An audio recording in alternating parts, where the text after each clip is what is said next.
CRSN makes their first ever trip to the pitch for Onalaska boys high school soccer as they face the Tomah Timberwolves in an MVC match. This is the Hilltoppers' last regular season home match, and all the action on Coulee Region Sports Network is presented to you by Coulee Golf Bowl, the #1 recreation facility in Onalaska. Waste Management, there's more to their business than meets the eye. Coulee Bank, bank with confidence. Kurt Paff, State Farm Insurance in Onalaska. There when things go wrong, here to help life go right. Interstate Wealth LLC, your road to success starts right here. Hilltopper Refuse and Recycling Service, at your disposal since 1984. Howie's, lacrosse's ultimate sports viewing venue. Onalaska Athletics on CRSN are also brought to you by Every Plumbing and Heating. Give them a call when you need it done right. BA Burrito Company, boldly mixed, mad flavors delivered right to your door. Coulee Region Chill Junior Hockey, the fastest game in town. David Ray's Modern Diner and Tavern, Onalaska's newest hotspot. And by Radio 1 Broadcast School. We'll get you from here to air. The Onalaska Hilltopper Athletics Booster Club. Become a member at OnaBoosters.com. And by Onalaska Park and Rec, cityofOnalaska.com. Here with the call from the Omni Field Complex in Onalaska, Wisconsin, Rick Franke and Jana Yashinsky. How about that? We just welcomed a new broadcaster to the CRSN team, Jana Yashinsky, joining me. Why is she joining me? Because Rick Franke doesn't know a whole lot about soccer, but we're glad we're here today for the final regular season game as the Tomah Timberwolves are in town to take on the Onalaska Hilltoppers boys varsity soccer, and it is senior night here at the Omni Center Field. Jana, thanks for joining me here today. No problem. Thanks for inviting me to come and help you out. You have experience with Coach Zach, and you've kind of know his strategies, his game plan, and we thought, hey, it's a perfect time for me to learn a little bit about soccer and be able to share senior night here in the final regular season home game. And then it's a big stretch of road games, and then the playoffs begin. Yep. I coached with Zach in 2012, and I got to know his style of play pretty well then, and he knows what he's doing, and he can take a young team like Onalaska and really get them to do some neat things on the field. There's been some ups, some downs over all the team's record. I have it at 6-7-3, courtesy of WisSports.net. Not sure if everything is accurate. It's a shame that there's not more accurate websites out there that are really following soccer closely. I agree. WIS Sports is definitely the most accurate for Wisconsin sports coverage as far as schedules and stats go. It's up to the coaches to kind of put that stuff into, or give that stuff to Travis Wilson to put into WIS Sports.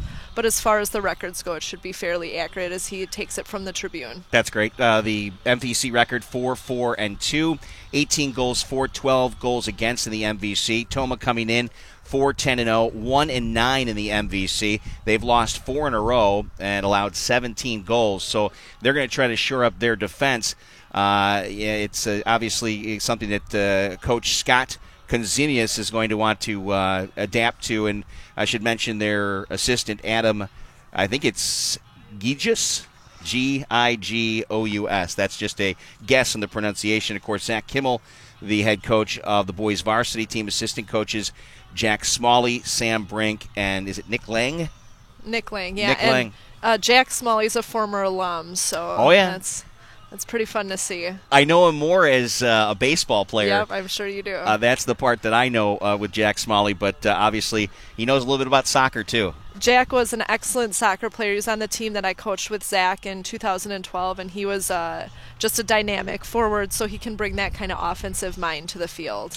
With it being senior night, we're going to take a quick commercial break, come back, and I can get you the starters for the Onalaska Hilltoppers here tonight as they take on the Tomah Timberwolves on the Coulee Region Sports Network. Looking for a great place to golf 9? The Coulee Golf Bowls course is in absolute beautiful shape. After you get done golfing, plan some time to stop and enjoy a cold beverage and a bite to eat inside their newly remodeled sports bar and grill, or outside on the patio with an amazing view of the golf course. Either way, you'll enjoy great drinks, delicious food, and socializing in a way only golfers can do. Call today to book your tee time at the Coulee Golf Bowl in Onalaska. 781-1111. That's 781-1111. Waste Management of Wisconsin is your local choice for all of your collection and disposal needs. From collection and recycling to state-of-the-art landfill operations. At Waste Management, think green is a way of life. It means commitment to customer satisfaction and long-term relationships. It means cleaner, safer communities. And it means you receive high-quality service second to none. Their goal is to be the single source for all of your collection and disposal needs. Sign up today and see why more people choose Waste Management than any other. Contact Dean Lounsbro, DLOUNSBR at WM.com. 608-518-1720. Do you earn 2.65 annual percentage yield on your checking account balance? If you had a Cooley Bank Kasasa Cash checking account, you would. Your free Kasasa Cash checking account includes free MasterCard debit card, free online banking, bill pay, e-statements, Cooley Bank mobile app, and ATM fee rebates. Earn 2.65 APY on your free Kasasa Cash checking account. Cooley Bank, member FDIC. Qualifications, rules, and limitations apply. Rates, rewards, and restrictions may vary by account. See CooleyBank.net for more information. Isn't life crazy? One day your fender gets dented by a runaway shopping cart. The next day, your kid's college entrance exam is a runaway success. Yes, I got accepted. But that's life. Some days you're the bug, some days you're the windshield. No worries, your State Farm agent is here in all of life's moments, the good and the not so good, to help life go right. So good day, bad day, any day, let's talk. Call State Farm agent Kurt Path in Onalaska at 608-783-1130. Many of us will end up working 40 to 50 years of our lives, saving and hoping that we'll be able to live comfortably and have a successful retirement. But saving and investing smartly is only half the game. Mistakes made during the game can have lasting effects. If you're questioning your retirement game plan, call Brent Peterson at Interstate Wealth LLC. Your road to success starts here. Investment advisory services offered through Virtue Capital Management, LLC, an SEC-registered investment advisor. Interstate Wealth, LLC, is independent of Virtue Capital Management. Howie's on La Crosse Street has been a La Crosse landmark for decades. Gourmet burgers, signature sandwiches, and in-house smoked meats that are sure to please your taste buds. Whether it's Wing Wednesday, Howie's Happy Hour, or the Burger of the Month, the Oktoberfest Burger, Howie's has something for everyone. Check out the menu and specials online, howiesonlacrosse.com. Follow your favorite sports teams and UFC events at La Crosse's ultimate sports viewing venue, Howie's La Crosse.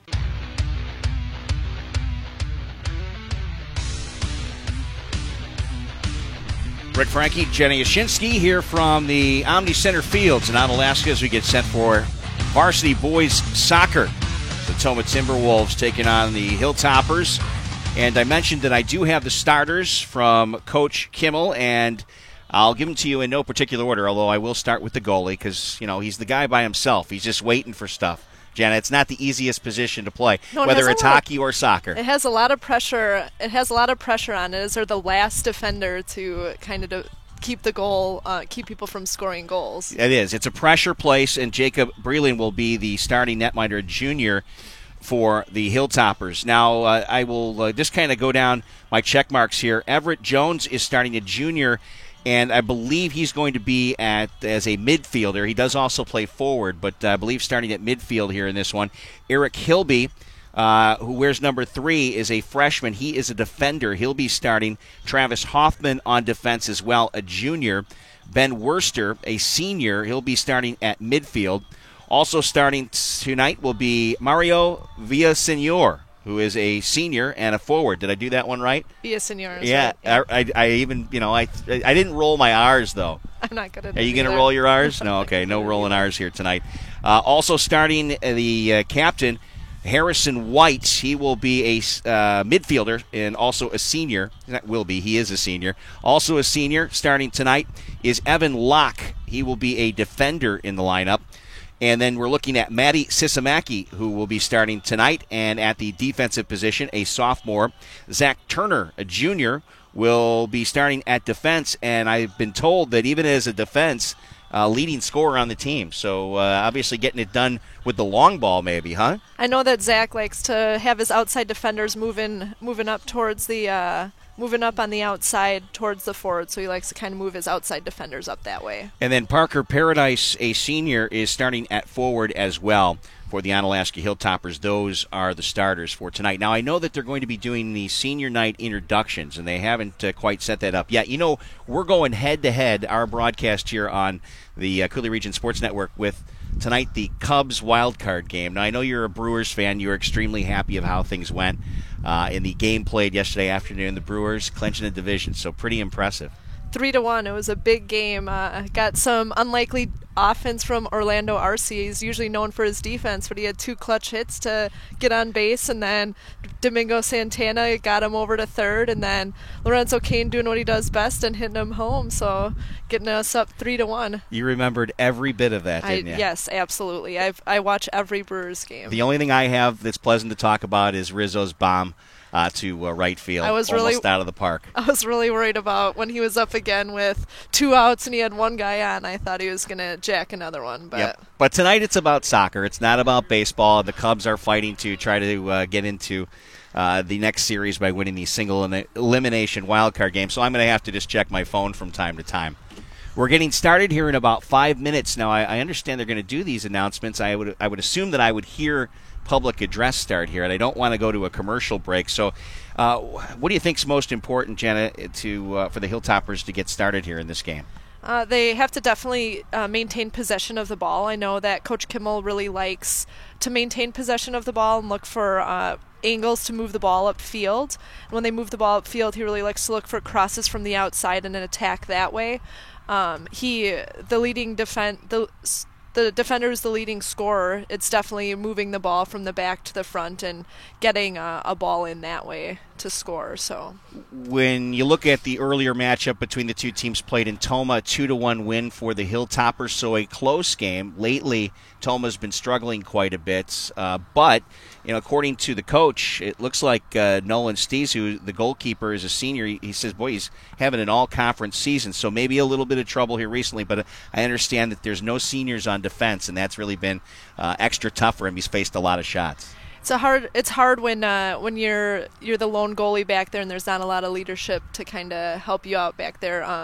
The goalie tends to be like the manager of the field, and they can see everything and see where people are supposed to be. So it's really important that you have some leadership in the backfield. So I can see where that would be tough for Tomah, as they only have the senior goalie.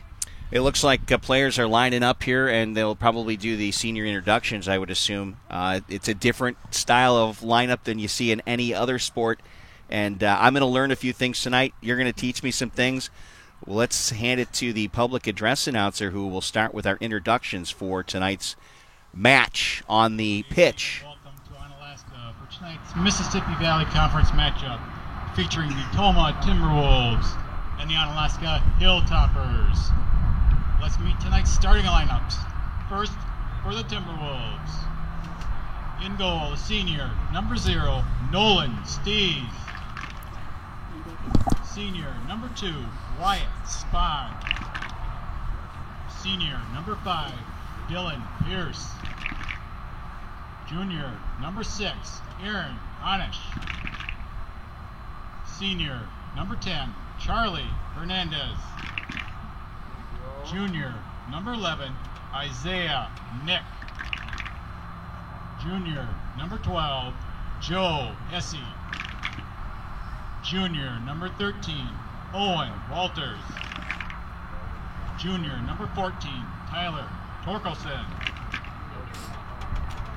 Junior, number 18, Roland Hochstetler. Senior, number 22, Logan Rigo. Timberwolves are coached by Scott Consemius and Adam Gigas. Now let's meet the Hilltoppers. In goal, junior, number 1, Jacob Breiling. Junior, number 2, Everett Jones. Junior, number 4, Travis Hoffman. Senior, number 5, Ben Wurster.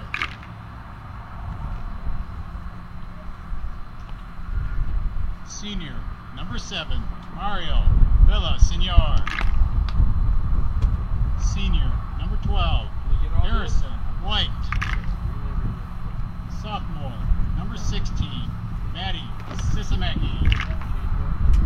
Junior, number 18, Zach Turner. Senior, number 21, Parker Paradise. The Hilltoppers are coached by Zach Kimmel and assisted by Jack Smalley, Sam Brink, and Nick Lane. At this time, we would like to recognize the seniors for their hard work and dedication the past 4 years. And now, the seniors. He likes cheeseburgers and loves physics and chemistry. Number 13, Evan Locke. He enjoys food science and salmon.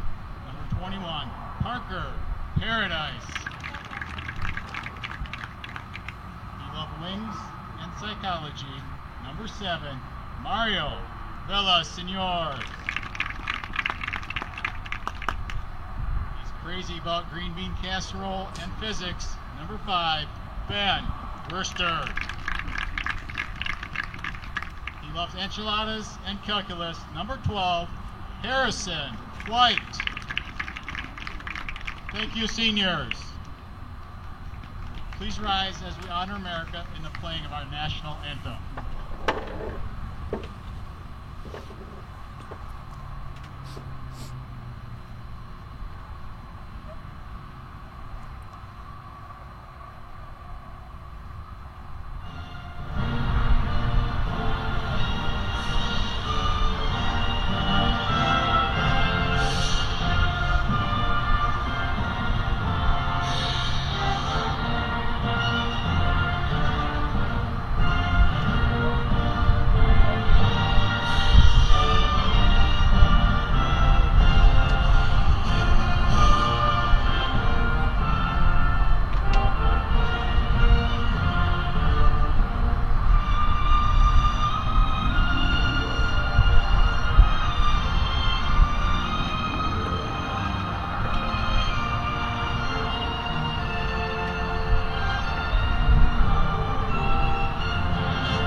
Pre-game ceremony is complete. We will be ready to go here momentarily. We'll take a quick break, be back as the Tomah Timberwolves take on the Onalaska Hilltoppers on the pitch here on the Coulee Region Sports Network. Hilltopper Refuse and Recycling Service has been at your disposal since 1984. It's all about the service and customer satisfaction. When Hilltopper Refuse and Recycling says they're going to be there, you can count on them. Hilltopper Refuse and Recycling means responsible recycling. The Hogum family is a proud supporter of Onalaska Hilltoppers athletics. If you're in the need of their reliable services, give them a call at 608-783-6727 or visit them online at hilltopperrefuse.com. Every Plumbing and Heating is a full-service company that has been family-owned and operated since 1969. That's 3 generations of Everys in the plumbing business. Every Plumbing and Heating consistently provides reliable and quality workmanship and the best service at a fair price. Every gets it right the first time. Every Plumbing and Heating is a proud supporter of Onalaska Hilltoppers athletics. Give them a call when you need it done right. 608-783-2803 or visit them online at everyplumbing.com. BA Burrito is more than just delicious food made to order. Did you know you could have your next event catered by BA? You bet.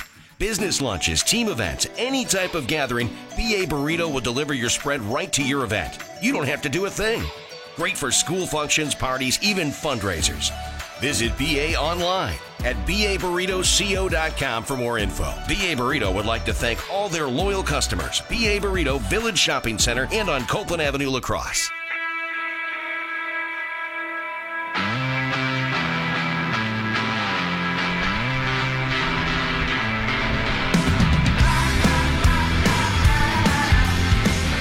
Rick Mackey, Jenna Yashinsky back at the Omni Center Fields in Onalaska. Hilltoppers taking on the Timberwolves.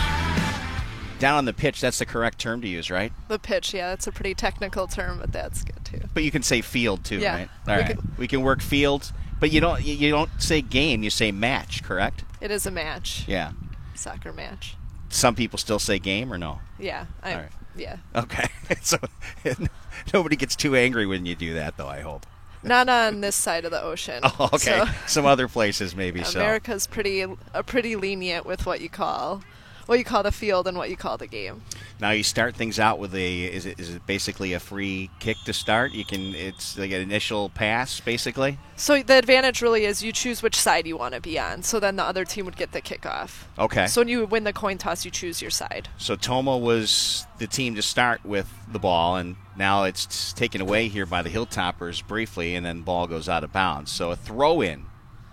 Looks to me like Tomah wanted to start with the wind. Or Onalaska wanted the wind in the second half, which is a typical strategy, is to have the wind in the second half. Have it to your back for some long balls if you need them, right? Yep. Back and forth in the midfield, picked up by Tomah. And they'll reset from the defensive position. Picked up in the midfield here by the Hilltoppers. Everett Jones.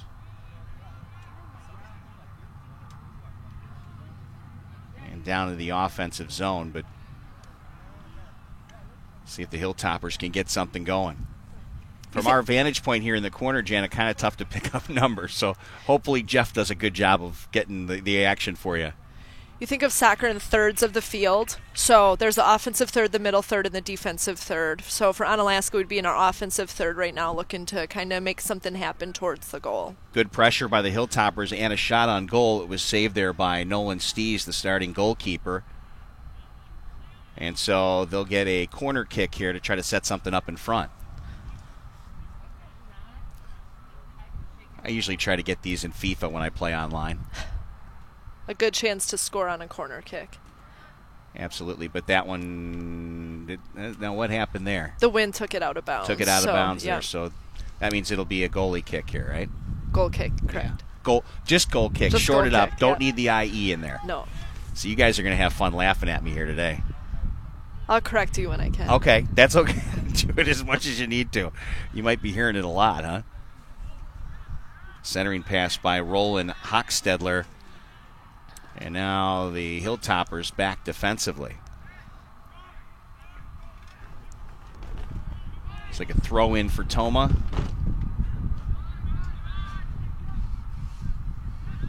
Dylan Richter dropped it back.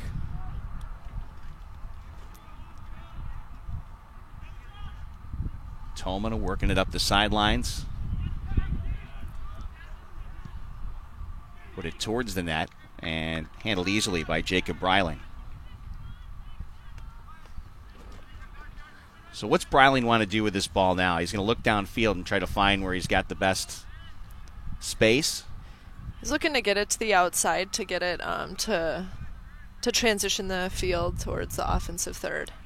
So he tried to get it to Travis Hoffman, and it went off his shoulder and ahead. But now the Hilltoppers set up again as Zach Turner drops it back to Maddie Sisamaki. Looks like they're trying to switch the field to get a better attack point. Sometimes when there's a lot of pressure on one side, you can switch the field and kind of open up a whole host of new possibilities. Harrison White dropped that ball down far, but that's going to go out of bounds, and it should be a throw in here for the Hilltoppers.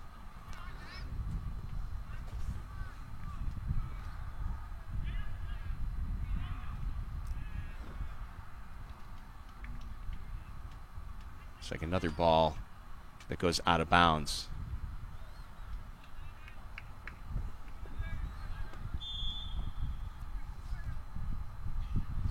So scoreless, 3:48 into the first half. Like what Zach Kimmel did today and started his seniors to give them a chance to start their last home game, and now it looks like he's substituting in some of those seniors who don't normally get a lot of minutes. He's kind of subbing them out for the normal, or the kids that would typically start.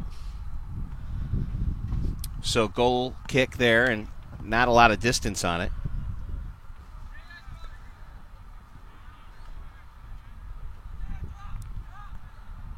Toppers again putting some pressure on. That's going to go just wide of the net. Goaltender came out to try to charge that ball, and it just went wide. The goalkeeper made a good play on that ball to kind of mess up what they were trying to get offensively there.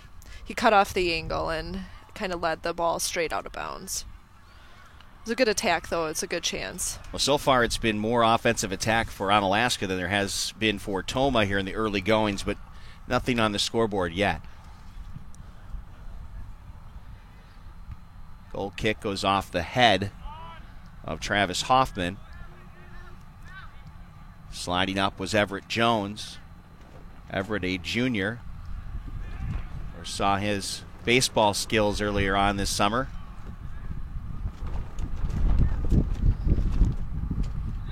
That's put wide of the net. Wind kicking up pretty good. Takes that ball out of bounds. Leslie gets to it in the corner, which I think he saved that ball. Good hustle. Now the Hilltoppers working it around like he explained. So Zach likes to keep possession of the ball. And it looks like he's trying to kind of work it around for a good angle to get a good scoring opportunity.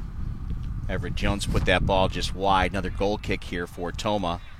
We expect Nolan Stees to be pretty busy there in goal today. Onalaska's getting a lot of pressure on him. They're doing a good job of kind of switching it up where they're attacking from and really making a good forward progress towards the goal. Got to thank our camera people who are braving the somewhat windy, cold conditions. Jeff Ross with our main camera up on the hill, and Eric Frankie, who's working the corner cam here, just got done with football practice, so I put him to work. I'm sure he's thrilled. Had to shove some food in really quick. Yeah, roasted a couple of chickens today, so he should be pretty happy about that at least. Need to work that up. Can't get it quite to right wing here, and so now Tomah will try to work it up the center.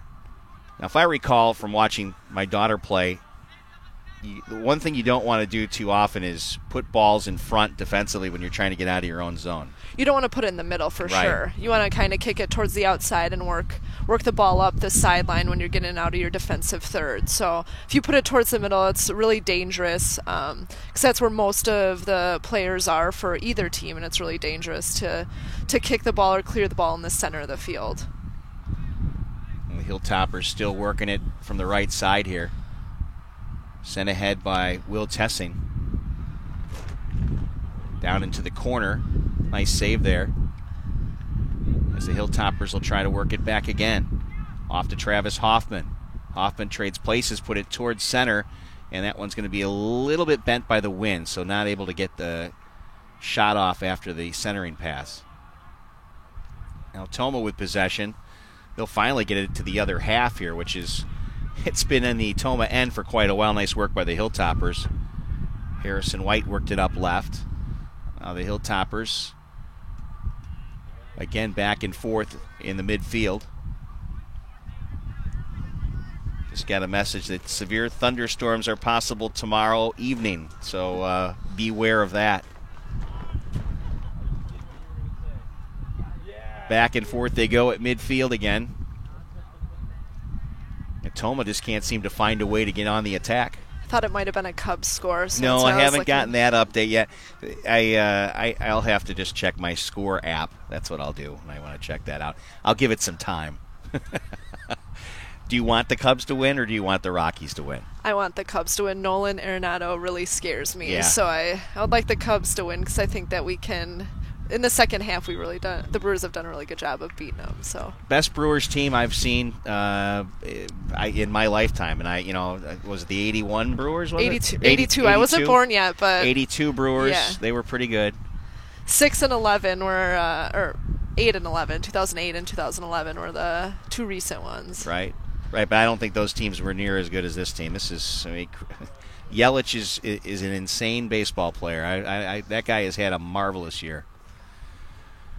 Header by Tomah to the corner. And they'll work it up.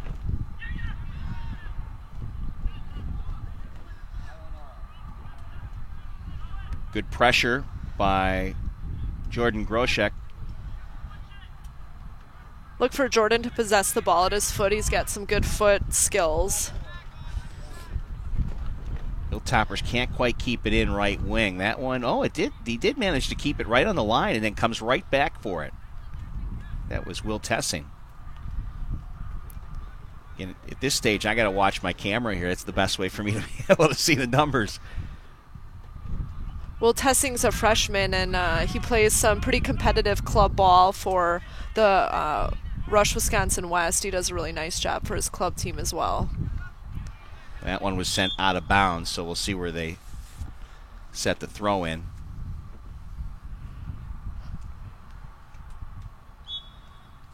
Again, working 2 cameras here tonight. We would do it for football too, but it's kind of hard to do the wiring there at the stadium. Be nice to have I know that Coach has an end zone cam. I haven't figured out a way to tap into that one yet. You wouldn't want to give that out on the internet. Well, people can see it on the sidelines. We make notice of it, but we don't zoom in closely. We don't want to give away anything. In the age of the Patriots, you have to be careful what people are able to see and hear. It's like a direct free kick for Tomah.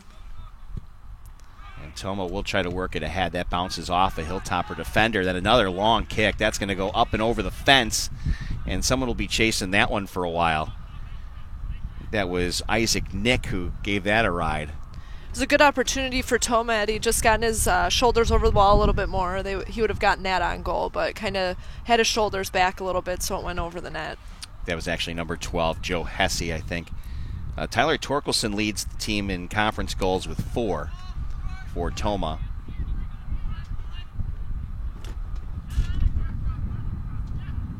Hilltoppers with possession, Eric Hilby. And then stolen here by Tomah.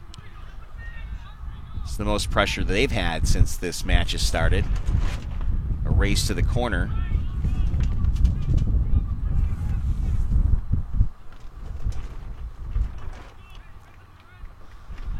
Another throw in here.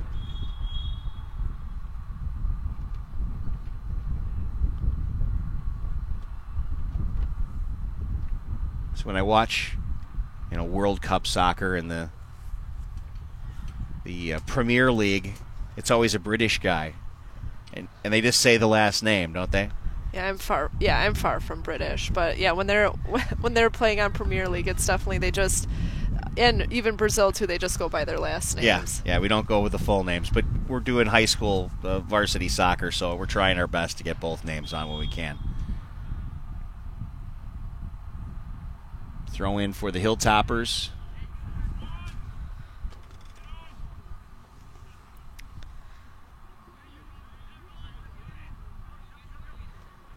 Ball bounces in the center, and you can see the speed of Jordan Groshek.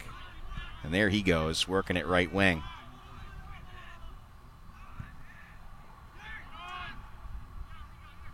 And Groshek drops it back to the defense this time.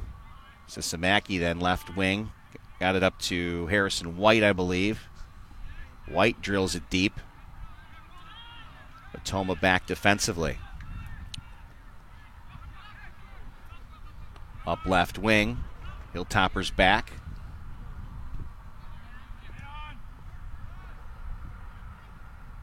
Up to Hoffman.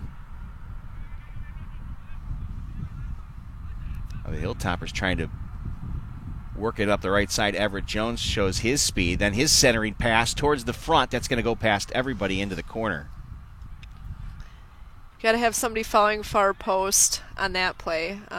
They had one person, but you got to have somebody trailing that to capitalize on that opportunity. It was a good cross by Everett. Yeah, there's no doubt that he had the speed to get around the defender, and then he just put it right out in front. But like you said, it didn't connect with anyone up there.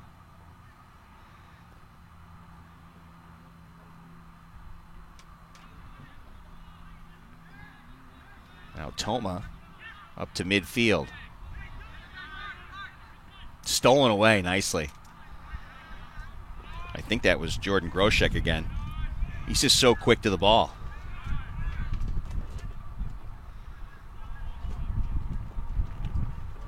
Will Tessing sends it towards the net. That's an easy save for Nolan Stees.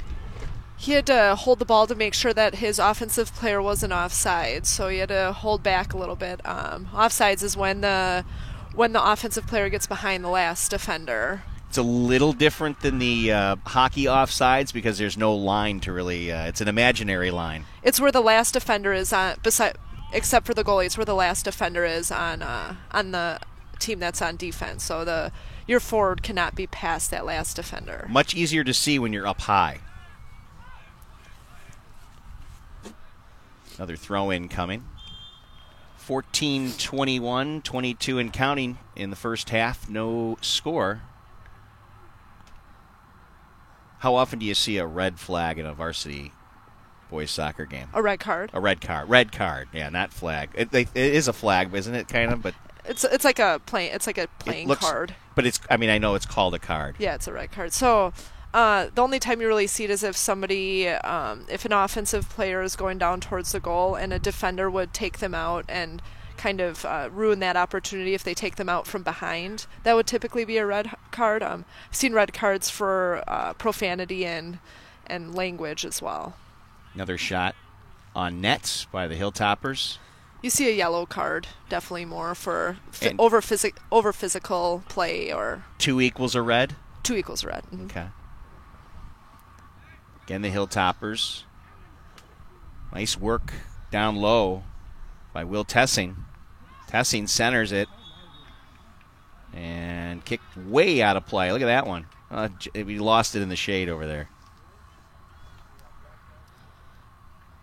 We'll just need to get a little bit more on that ball to be able to get it across the mouth of the goal.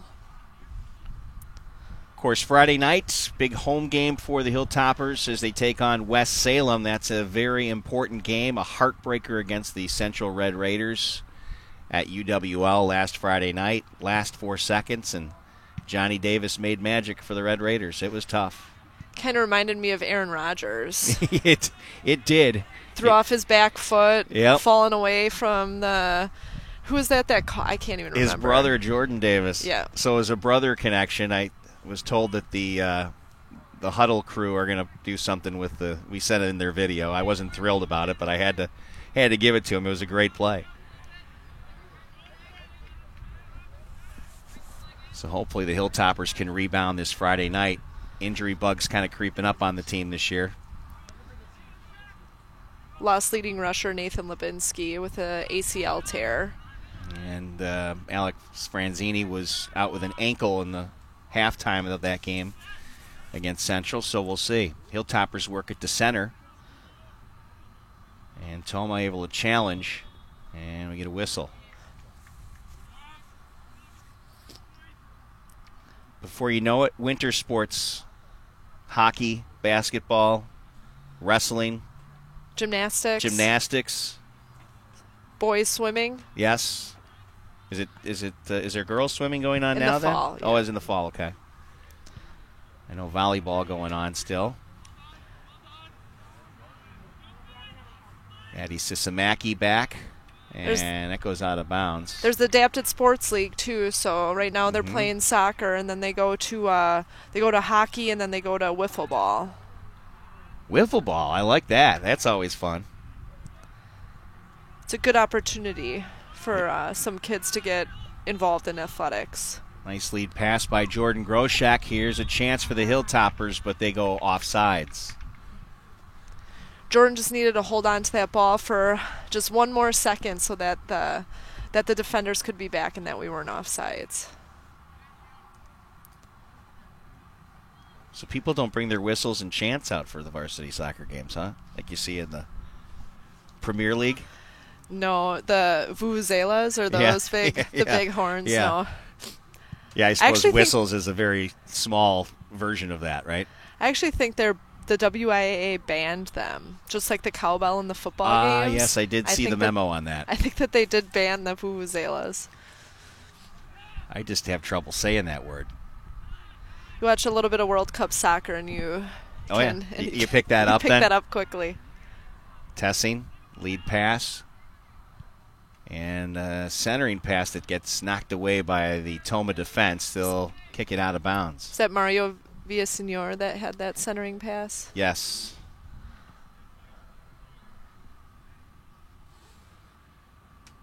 And Mario, is he been at Onalaska High School for all 4 years? Yeah, he's been a pretty integral part of the team. He scored a few goals last year, and I think he's been a pretty important part of the team this year as well. Well, he's got a really good soccer name. He does. If he scores a goal, I wouldn't even. And he was in the English Premier League. I wouldn't even want to know. I wouldn't even want to know what they would do. I like the name Parker Paradise too. That's a good one. A nice header there by Groshek. Gets it back. And Toma steps up defensively. Right back to the Hilltoppers. Little give and go there with Travis Hoffman. Another throw in here. 1943. And counting up. That's another thing that's different about soccer. And it never stops. So if the ball goes out of bounds, it doesn't stop. The clock doesn't stop unless there's an injury on the field. Then the ref will make an X with his arms, and that's when you know it'll stop. Otherwise, it just keeps going. 45-minute halves, that was a change a couple years ago. Used to do 2 40-minute halves, and then... So that's what the JV's doing now, is the 40, right? Yeah, and then 2 10-minute overtimes, but now it's just a straight 45 minutes, and if it's tied at the end, then it ends in a tie. There's no overtime in conference play. How do they determine the running time? Is that all based off of penalties? Yeah, and they don't really do stoppage time in high school. No? It's up to the ref, but there's really typically never been stoppage time in high school. I could never figure out how they calculate that extra time they tack on. But there's none of that in high school soccer. Not typically. Unless there's been an excessive amount of kicking the ball out of bounds really far and the game has been really close, I don't typically see a high school referee add stoppage time to a game. Another ball goes out across the goal line, so I think they're going to have a goal kick here. It does appear that way. Jacob Reiling's been kind of bored today. He hasn't had much pressure, so... He is. I know Eric was showing him there a second ago. I don't know if he's not there now, but he has been kind of standing there waiting for some action. He's had one shot on goal, and Onalaska's done a nice job of keeping the ball in their offensive third. But you got to credit Nolan Stees. He's been good in net so far. Strong senior back there. Wouldn't expect anything less from that. Hilltoppers again on the attack.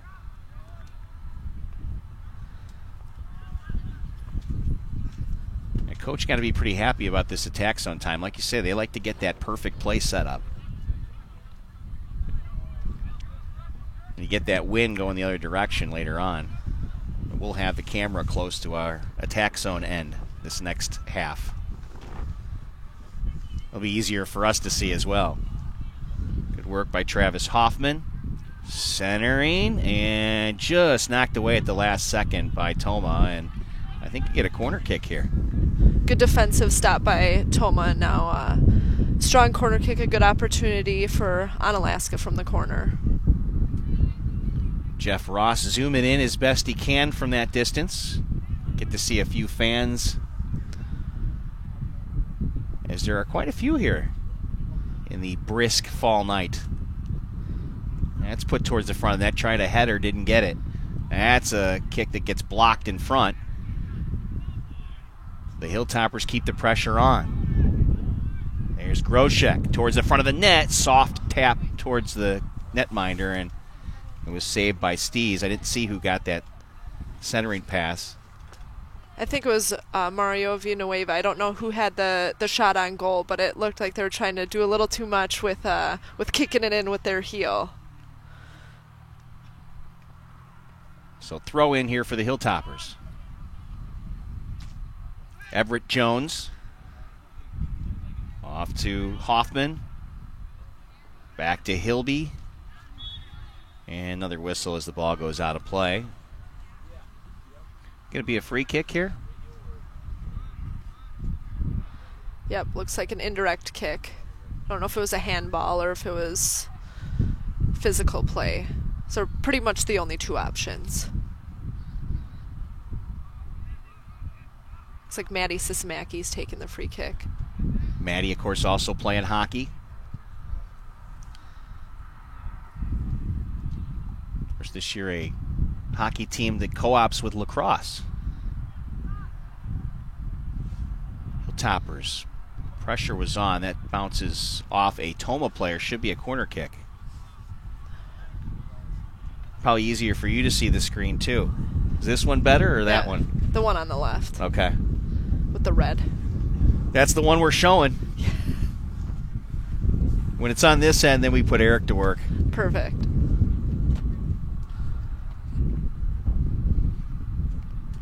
So this will be Jordan Groshek from the corner. Good defense by Toma again as the Hilltoppers continue on the attack. Groshek just went over the ball there for a moment, and that's going to go out of play again.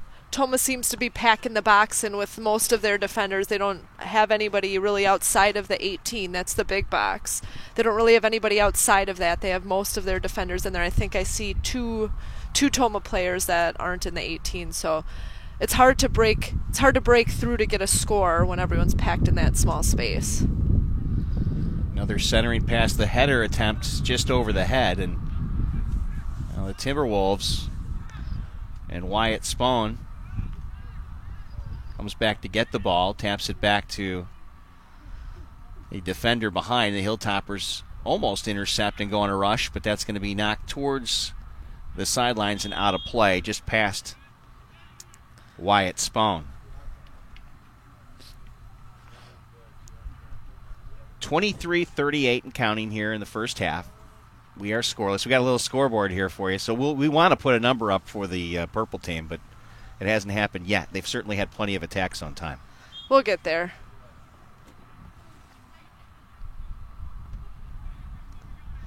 Throw in there for Travis Hoffman. Up to Groshek. Loose ball played by the Toma defense. And then it's Everett Jones. Send it back to the D.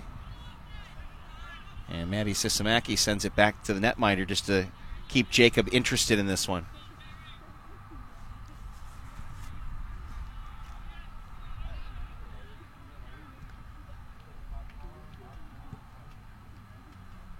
Toma with a long ball and a header there by the Hilltoppers. That was off Harrison White's head.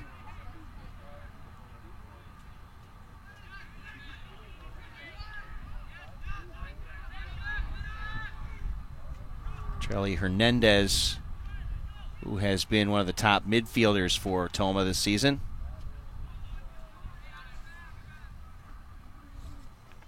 Back is Owen Walters. And we'll have, I think, another throw in here.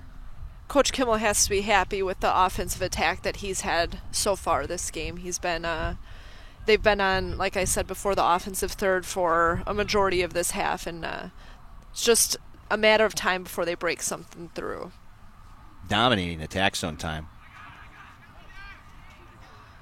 And another ball that'll be picked up by Nolan Stees, who throws it quickly out. Wyatt Spohn can't get it out. Kept in by Hoffman. Hoffman will chase. Dribbles in.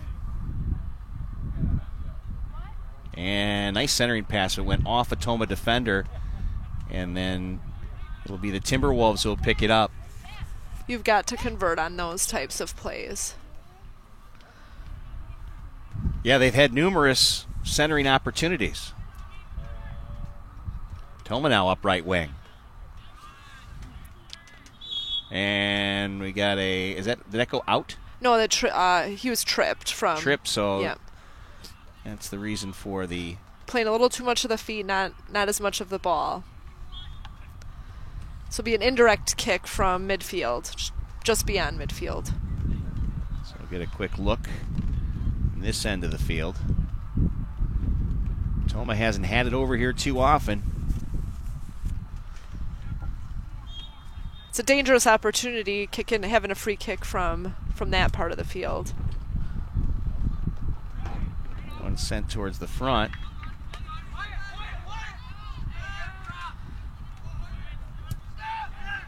Felt like a couple of drops maybe coming down. I don't think we were supposed to get the rain here for a while, but I'm hearing it. As long as it doesn't blow in here. You can see it on the lights as well. That's where you can see the rain come in. Just gotta make sure we don't get computers in the rain. Yeah, I can see it in the distance pretty good.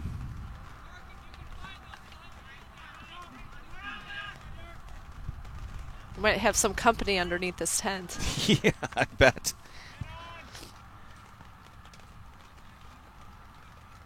Hilltoppers again coming on the attack.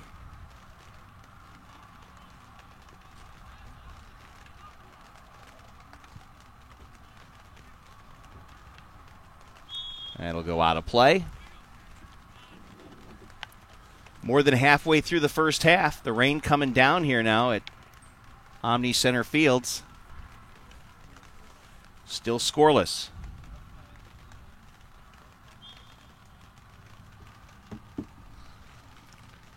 As long as the wind doesn't pick up, we'll be all right equipment-wise.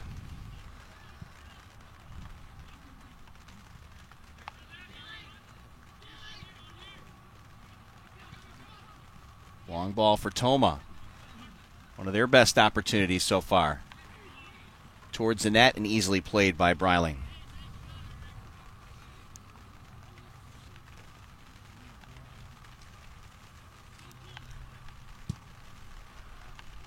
Nice punt by Jacob there. Yeah, he got that a long way. It was into the wind as well, so they just see how strong he was on that punt. Good hustle back by Everett Jones. That'll go out of play.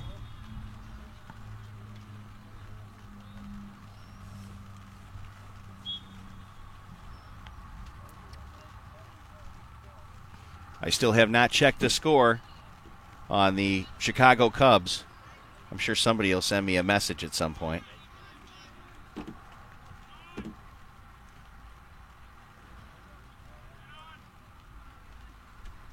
can hear Jacob Breiling letting his team know what's going on on the field, letting them know if they have a man on them or if they have somebody coming in when they're possessing the ball. It's the job of a goalie to keep his teammates informed on what's happening.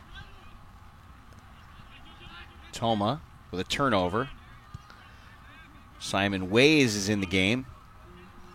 The match, sorry. You can call it a game. Rockies are up 1-0 on the Cubs. Just got a quick message and see it down there on my score sheet. What would we do without apps?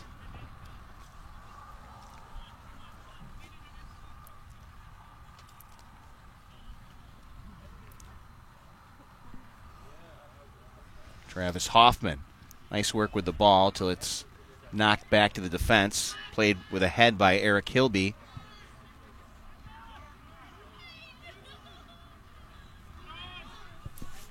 And now Ben Worster. Kicked it left wing, but it goes out of play. So there'll be a throw in here for Toma.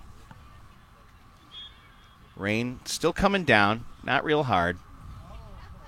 Just enough to be annoying. Yeah, exactly.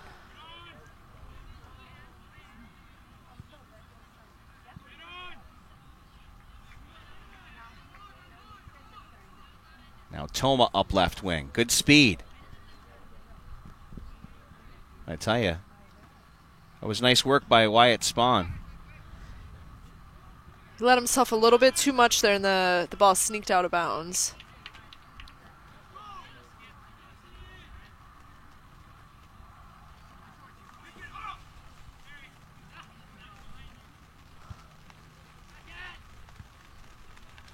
Coming down a little bit harder now. Zach Turner, who I coached baseball a couple of times, and he's, I think, dedicating his time to soccer now.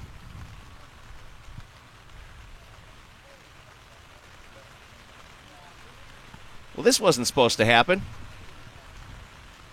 Good thing you set up the tent. Yeah? Still got cameras out in the rain.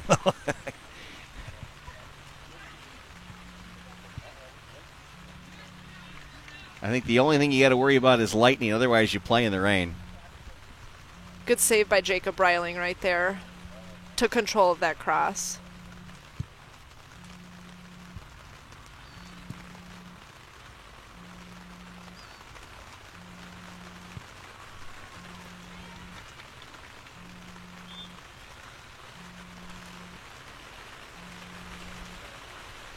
Uh-oh. Now it's really coming down.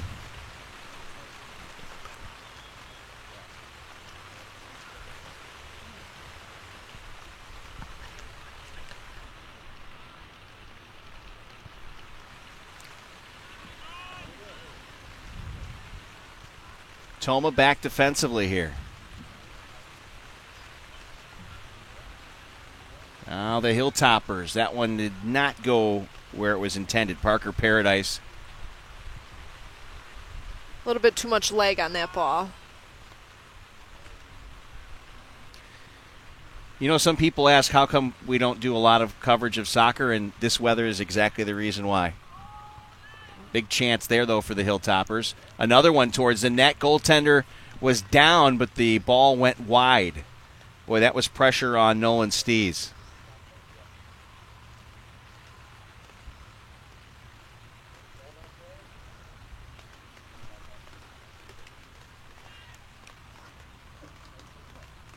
Guess I should ask Eric how he's doing with the camera. I don't know if he has an umbrella on his camera. I know Jeff brought one. I have to be mindful of the equipment. I can't have it be destroyed or it's no good for anything.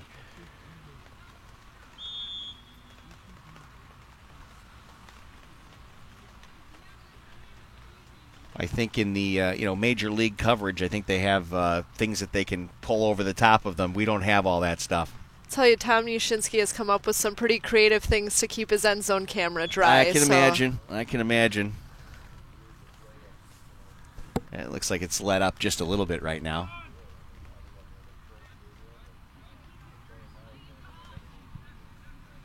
Set up ahead by Zach Turner.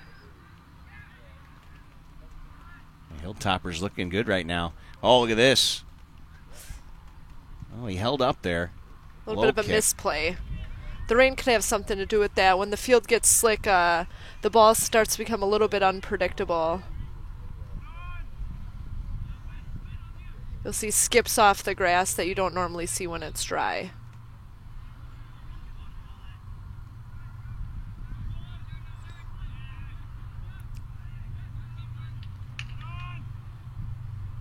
Jumping up here, Zach Turner again. Turner likes to work that ball. Good dribbler. And goaltender going to get to that one first.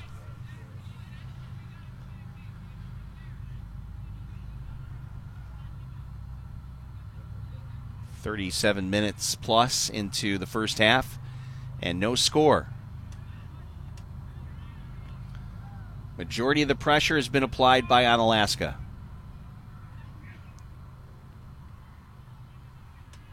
Groshek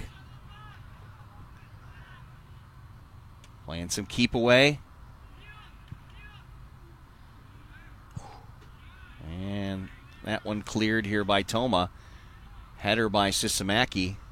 Got it up left wing.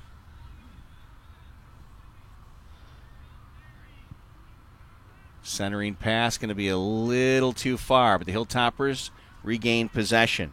Ben Worster knocked down as he cuts towards the net, gets back up, puts it towards the net, and the save is made. Boy, thought he might try for the corner there, and he kind of kicked it towards the goaltender. I think he felt the pressure from the Tomah defender, so tried to get it off a little too quick and didn't set himself in order to kick the ball into the corner.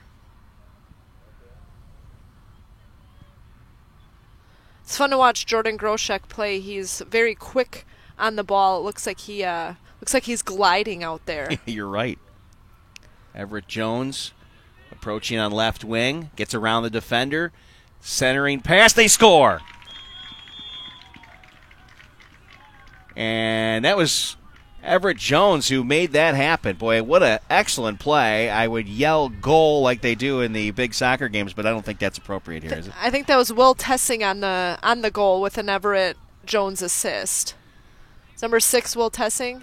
Tessing is 6. So Tessing is a freshman midfielder and the recipient of the pass from Everett Jones, who picks up the assist. And the Hilltoppers are up 1-0. I knew that pressure was going to pay off, and finally came off with a good cross and a nice finish by Will Tessing.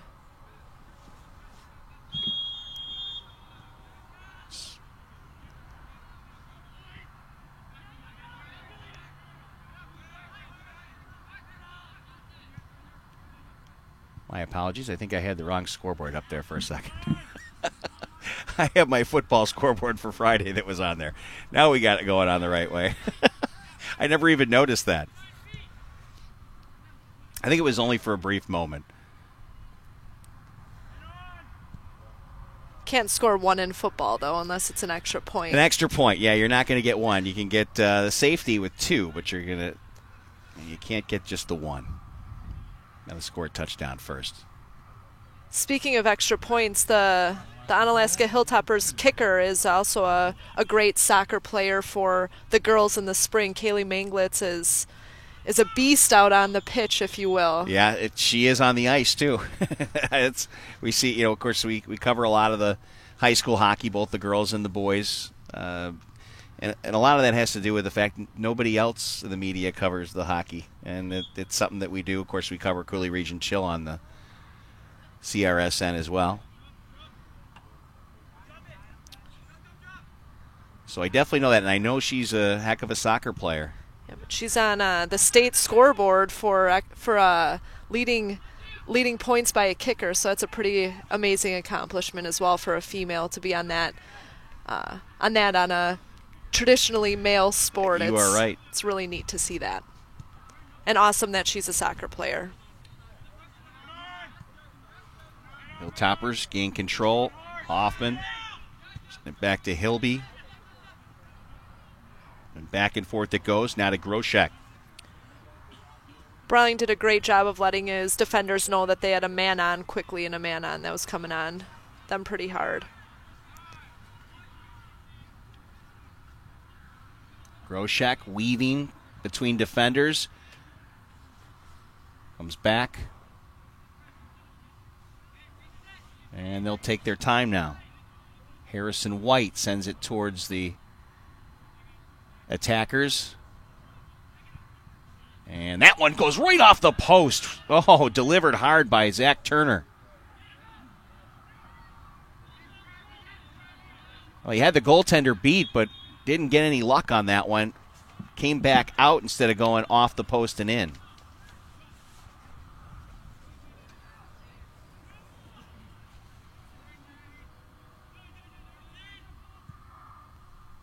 So now Toma work the ball towards center.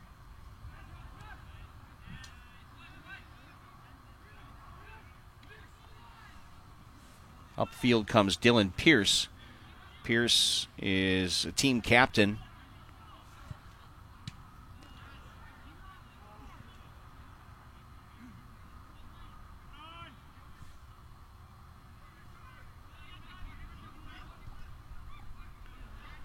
Well, the Hilltoppers have had numerous chances here in this first half.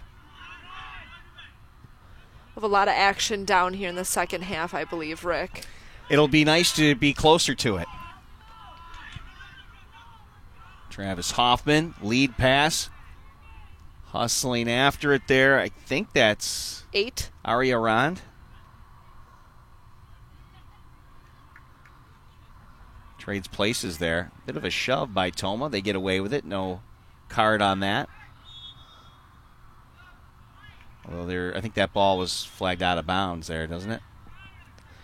Onalaska's doing some substituting, so Toma's typically been a pretty traditionally physical team, which is it can be good for soccer. It's proven them well, especially on the girls side, to be physical. Their boys' side has been pretty physical as well. Yeah, I think Toma's always been known to be a physical soccer team, whether it's the boys or girls. There's a center by Villasenor. But Toma ever able to take it back the other way.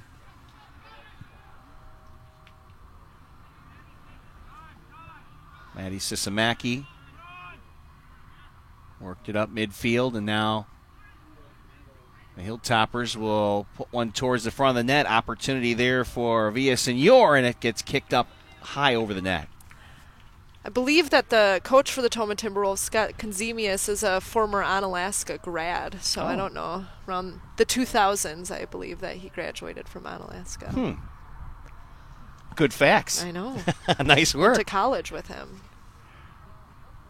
There's a kick by the Toma Timberwolves right to midfield.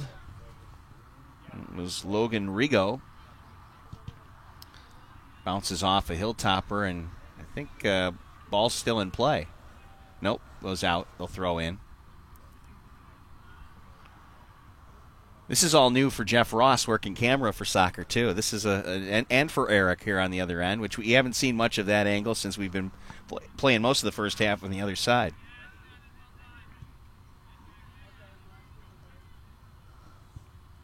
Isaac Nick gets back for Toma and then kicks that one out. And it'll be a throw-in here for the Hilltoppers. Up 1-0. Clock ticking down in our first half. The rain is stopped. Came down pretty hard for a little bit. Had me a little worried, as you could probably see. Another ball goes out of bounds. So halftime is usually about how long? 10 minutes. Okay. They just get a breather, and then it's back to action 10 minutes later. Get a drink. They go down and talk. It's a pretty neat thing that the boys soccer team does. They'll go and talk by the flag there. There's a plaque down there by for Jacob Trano. Oh yes. So they donated the flag and the light and the flagpole to this field, and it's nice that they kind of always honor Jacob in everything that they do. They'll say Bakey, which was his nickname, so that's the cheer that they do before they come onto the field. So many years later, and they're still honoring him through this soccer program, which is really neat. Taken far too soon, Jacob Trannell. It is halftime here at the Omni Center Fields. Onalaska up 1-0 after the first half. We'll take a break as well.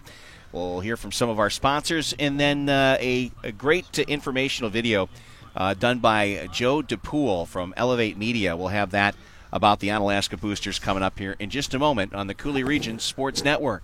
The 9th season of Coulee Region Shield Junior Hockey is here. Perfect pass, they shoot and score! The 2018-19 season is underway, and the first home game is Saturday, October 13th as the Chill hit the ice against the Milwaukee Power at 7 o'clock. Tickets are only $8 for adults, $5 for children, seniors, and military. Enjoy all the action from the Iceberg Fan Deck with all you can eat and drink for just $20. Fan Deck Saturday nights you can chow down on BA Burrito Company. Order tickets online now at crchill.com. Coulee Region Shield Junior Hockey is the fastest game in town. Shot the goal!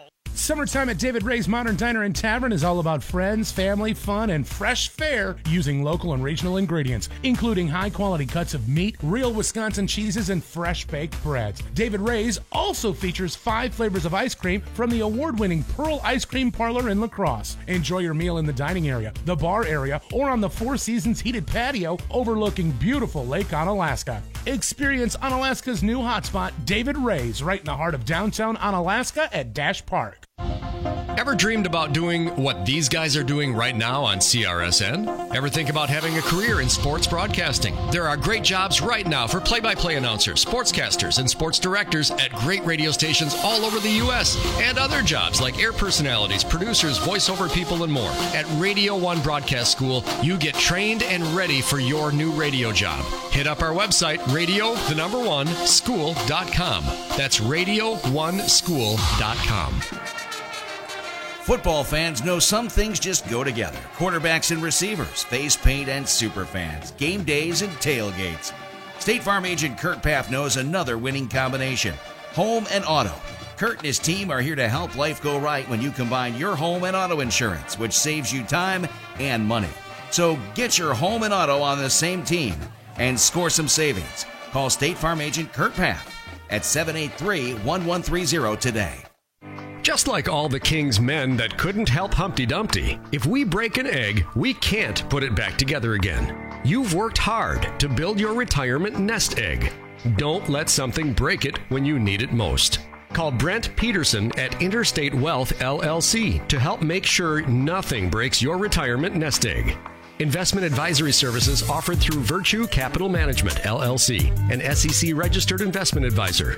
Interstate Wealth, LLC, is independent of Virtue Capital Management. Looking for a great place to golf 9? The Cooley Golf Bowls course is in absolute beautiful shape. After you get done golfing, plan some time to stop and enjoy a cold beverage and a bite to eat inside their newly remodeled sports bar and grill, or outside on the patio with an amazing view of the golf course. Either way, you'll enjoy great drinks, delicious food, and socializing in a way only golfers can do. Call today to book your tee time at the Cooley Golf Bowl in Onalaska. 781-1111. That's 781-1111. Waste Management of Wisconsin is your local choice for all of your collection and disposal needs. From collection and recycling to state-of-the-art landfill operations. At Waste Management, think green is a way of life. It means commitment to customer satisfaction and long-term relationships. It means cleaner, safer communities. And it means you receive high-quality service second to none. Their goal is to be the single source for all of your collection and disposal needs. Sign up today and see why more people choose Waste Management than any other. Contact Dean Lounsbro, DLOUNSBR at WM.com. 608-518-1720. Do you earn 2.65 annual percentage yield on your checking account balance? If you had a Cooley Bank Kasasa Cash checking account, you would. Your free Kasasa Cash checking account includes free MasterCard debit card, free online banking, bill pay, e-statements, Cooley Bank mobile app, and ATM fee rebates. Earn 2.65 APY on your free Kasasa Cash checking account. Cooley Bank, member FDIC. Qualifications, rules, and limitations apply. Rates, rewards, and restrictions may vary by account. See CooleyBank.net for more information.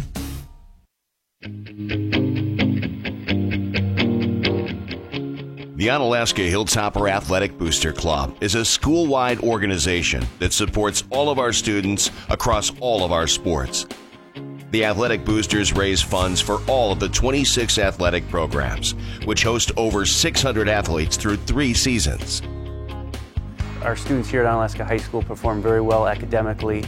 Again, a lot of it is due to time management and determination. They're students first, they're athletes second. That certainly rings true with all of our coaches and the messages that we try to send to our student athletes.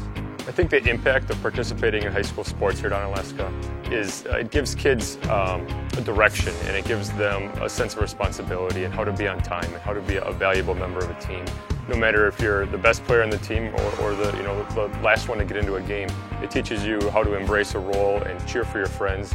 And it just teaches you to become part of something much bigger than yourself. One of the biggest ways it helped me was socially and mentally, gaining confidence from different coaches, from playing with the different teammates and being a part of just a team in general helps you not only with that sport, but it also helped me with school, and just I got so many more friends from being in that sport. One thing that really sticks out to me now being in college is just time management. So obviously when you're practicing for 2-3 hours a night, you have a little bit less time to do your homework, and that makes you kind of work, and it makes you think of when am I going to get this done. So that's something I've definitely learned, I guess, a little bit better since I've been in sports.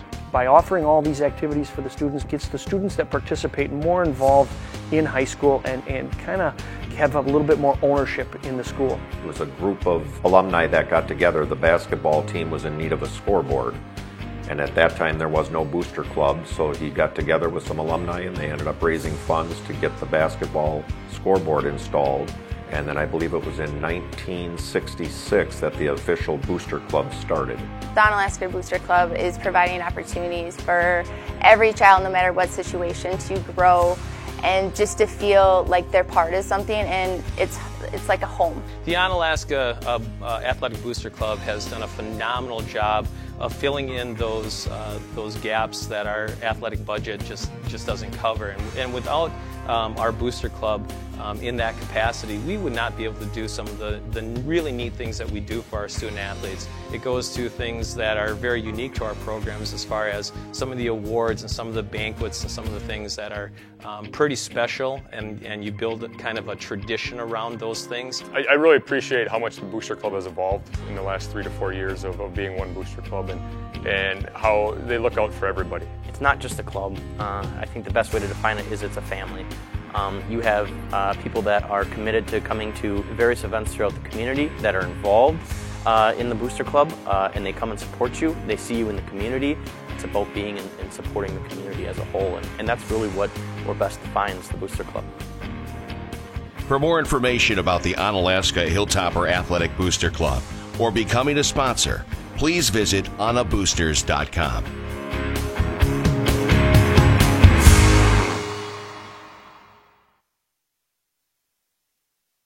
Isn't life crazy? One day your fender gets dented by a runaway shopping cart. The next day, your kid's college entrance exam is a runaway success. Yes, I got accepted. But that's life. Some days you're the bug, some days you're the windshield. No worries, your State Farm agent is here in all of life's moments, the good and the not so good, to help life go right. So good day, bad day, any day, let's talk. Call State Farm agent Kurt Path in Onalaska at 608-783-1130. Many of us will end up working 40 to 50 years of our lives, saving and hoping that we'll be able to live comfortably and have a successful retirement. But saving and investing smartly is only half the game. Mistakes made during the game can have lasting effects. If you're questioning your retirement game plan, call Brent Peterson at Interstate Wealth LLC. Your road to success starts here. Investment advisory services offered through Virtue Capital Management, LLC, an SEC-registered investment advisor. Interstate Wealth, LLC, is independent of Virtue Capital Management. Hilltopper Refuse and Recycling Service has been at your disposal since 1984. It's all about the service and customer satisfaction. When Hilltopper Refuse and Recycling says they're going to be there, you can count on them. Hilltopper Refuse and Recycling means responsible recycling. The Hogum family is a proud supporter of Onalaska Hilltoppers athletics. If you're in the need of their reliable services, give them a call at 608-783-6727 or visit them online at hilltopperrefuse.com. Howie's on Lacrosse Street has been a lacrosse landmark for decades. Gourmet burgers, signature sandwiches, and in-house smoked meats that are sure to please your taste buds. Whether it's Wing Wednesday, Howie's Happy Hour, or the Burger of the Month, the Oktoberfest Burger, Howie's has something for everyone. Check out the menu and specials online, howiesonlacrosse.com. Follow your favorite sports teams and UFC events at Lacrosse's ultimate sports viewing venue, Howie's Lacrosse.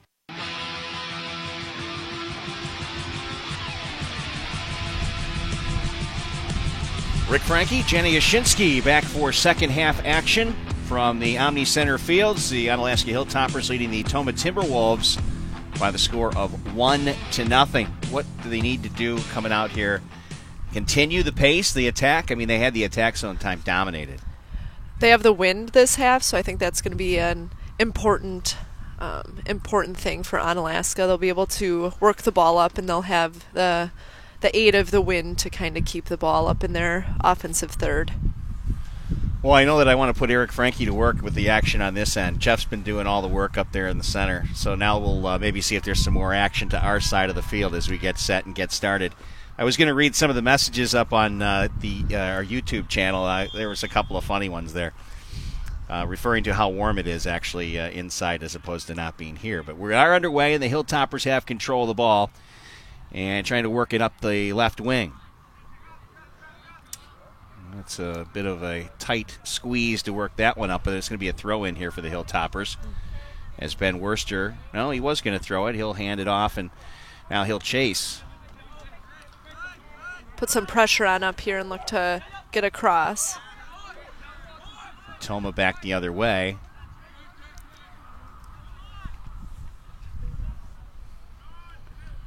And the Hilltoppers gain control. Eric Hilby, right wing.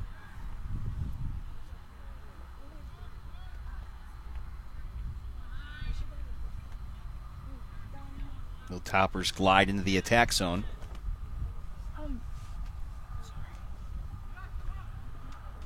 Toma able to step up defensively and push it to the far sidelines. And it goes out of bounds. Is there somebody behind us that wanted to talk? I don't think they know what we're doing here. I think they think we're the public address. Got a nice hut.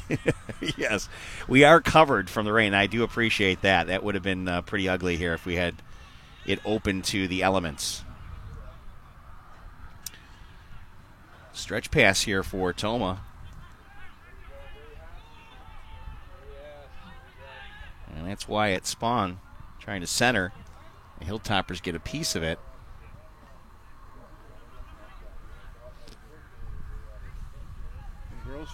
Van Worster up the left side.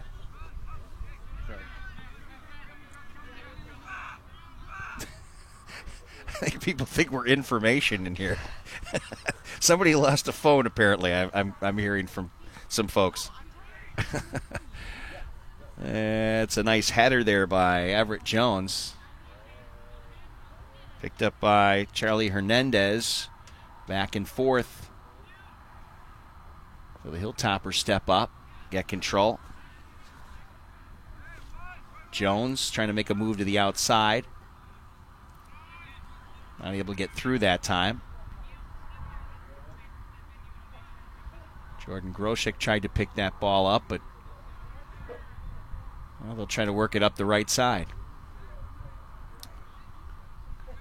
Toma kind of putting on the equivalent to a forecheck in hockey. Keeping that Hilltopper attack bottled up in their own end right now. Toma's done a nice job of putting pressure on Alaska's defenders in this to start out this half. Zach Turner working with his teammates to get it up ahead, but yep, offsides. And I can see it there. We had a good look this time coming this way. Unfortunately.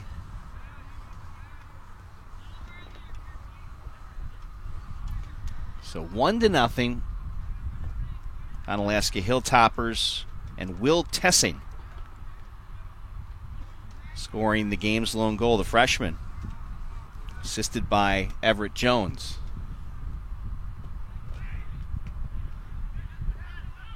Maddie Sisamaki using the body to keep that ball in front of him, but now the chase is on to the goal line. It goes out and should be a goal kick here. Jacob Browling hasn't seen a whole lot of action his way. No, you'll see this go pretty far with having the wind at his back.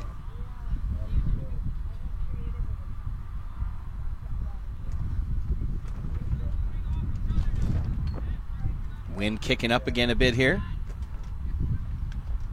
Header to midfield. Looks like they try to get the ball to their playmaker, Jordan Groshek, as much as possible. Whether it's by a punt or a goal kick, they're always kind of looking for him to make something happen. And like you said, with the change of sides, you get the wind to the back, which was chosen on purpose by the Hilltoppers for the second half. Parker Paradise doing some nice things there. Everett Jones didn't have anywhere to go that time. Ball taken away by Dylan Pierce. Pierce makes a nice move, takes the ball upfield, spins and drops. Travis Hoffman back on defense for the Hilltoppers. That's going to go out, and a throw in here for Toma.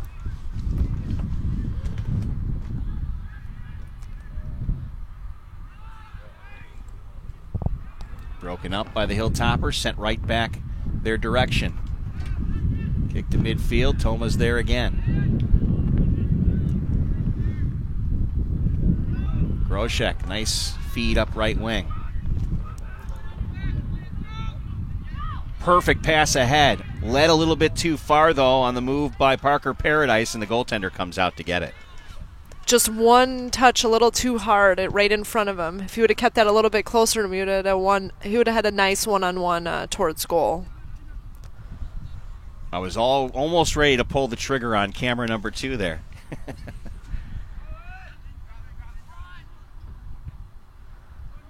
Hilltoppers. Working it ahead. There he is. Groshek. Jordan Groshek had that one go on the feet of a defender. Gets it right back. Look at the speed. Centering pass. Header. Oh, just wide. Beautiful centering pass. I mean, that's what you want to do. It was a great opportunity. Jordan made a nice move here on the left wing to have a nice crossing pass. I can see why there's a lot of excitement about Jordan Groshek, just a sophomore. He was a playmaker last year as just a freshman as well. He made a difference on the team that was filled with seniors.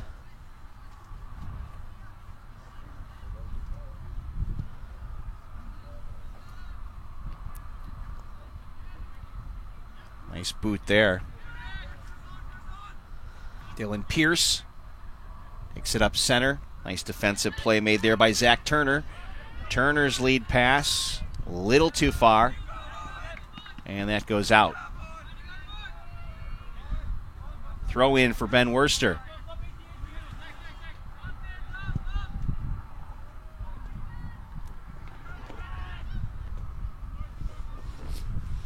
Goaltender back to get that.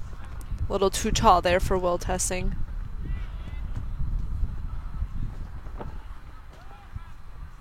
Well, Nolan Stees, if he's kicking against the wind, he's really got a pretty good foot. And he is, because the flag is definitely going that opposite of his kick. Directly the opposite. Oh, nice lead here. Oh, did he get tripped? I think he got tripped. Ben Worster looked like he had a breakaway there and got taken down on his way. It wasn't intentional. If that was an intentional takedown, you'd have seen a yellow card there, but I think the ref believed that was an unintentional play, so no card this time. I think the defender just got him in the back of the shoe, and he kind of definitely a foul. Yeah, came out of his shoe, so this will be an opportunity for the Hilltoppers. And interesting setup here. Zach Turner towards the net, off the crossbar. Oh, so close. Second chance opportunity. That one's going to be wide right of the net. Boy, the Hilltoppers, they've hit the post and the crossbar now. It was a great opportunity, a great shot on goal. All you can ask for is for a second opportunity, and the ball hitting off the crossbar gave Onalaska a nice chance at a second opportunity for a goal. So here's Toma. That's going to go straight to the fans. Might even be close to Jeff. It's not too far from him.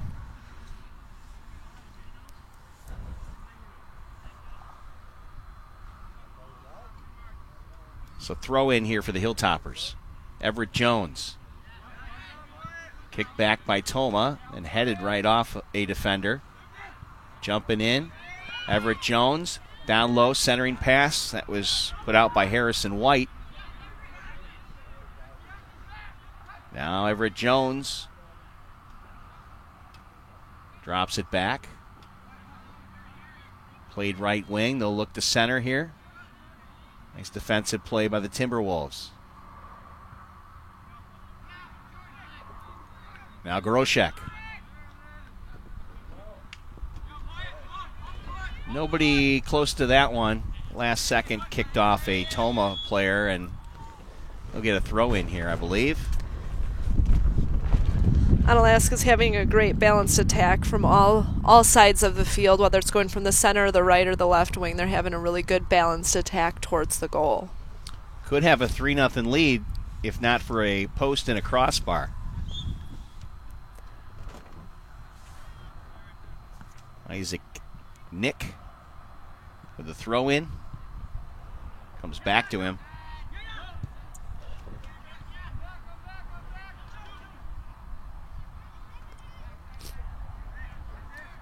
Nick has good size, not typically what you see as soccer players with that kind of size. Here's a chance up the right side here for the Hilltoppers. Everett Jones dropped it back, then the centering pass not going to connect, but I think they might be able to get to this ball first, and they do. Another center off the head, just went back off of Worcester, and back to get it is Hoffman. Fed up to Everett Jones. Play in front and blocked by Toma and up and over the net. Looks like a corner kick coming for Onalaska. I was thinking the same thing, that number 11 looks like a tight end. So yeah. Of course, Toma's got some players with some good size in football as well. But the Onalaska Hilltoppers eventually had their way out in Toma. So here's the corner kick.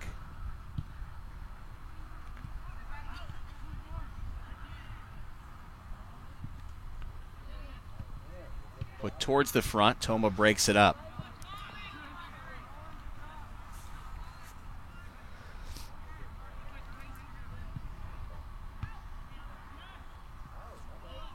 Nice header by Isaac Nick, who we were talking about earlier.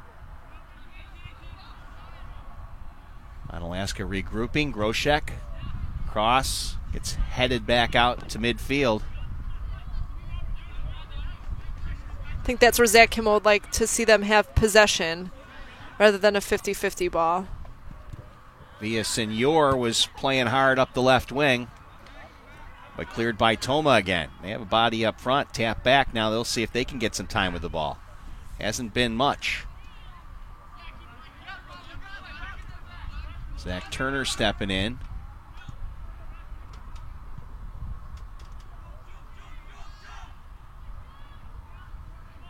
Tight D there by Groshek. He's doing a nice job of containing that Toma offensive attack and waiting for them to make a mistake and capitalize on that. Yep, trapped him in the midfield. Nice tightrope walk there by Villasenor. Now it's Megan. Tristan Megan works it back. Tapped ahead by Harrison White. And then it's Toma with control. Dylan Pierce gets some pressure. Hilltoppers back the other way. It's going to be a little behind, but Villasenor puts it right there in front for the pass and the goal. Hilltoppers, Villasenor got it up ahead to Everett Jones, and Everett Jones made quick work of that one. 2-0 Hilltoppers.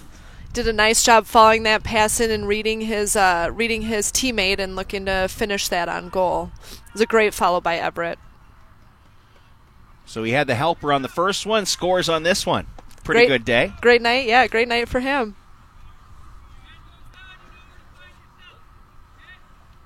Jeff gives you a shot of the scoreboard. You know, we have one of those, Jeff. You don't have to do that, but if you want to show the clock, that's okay. That's his way of acknowledging that he shifts the camera up and down. It means he heard me. Ball at midfield. Now here come the Hilltoppers again. That's going to be put up for a chance. And Toma gets up there with a nice block.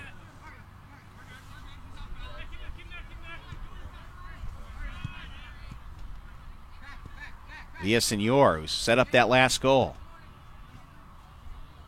Back to White. Now Toma steps up. And that'll go out.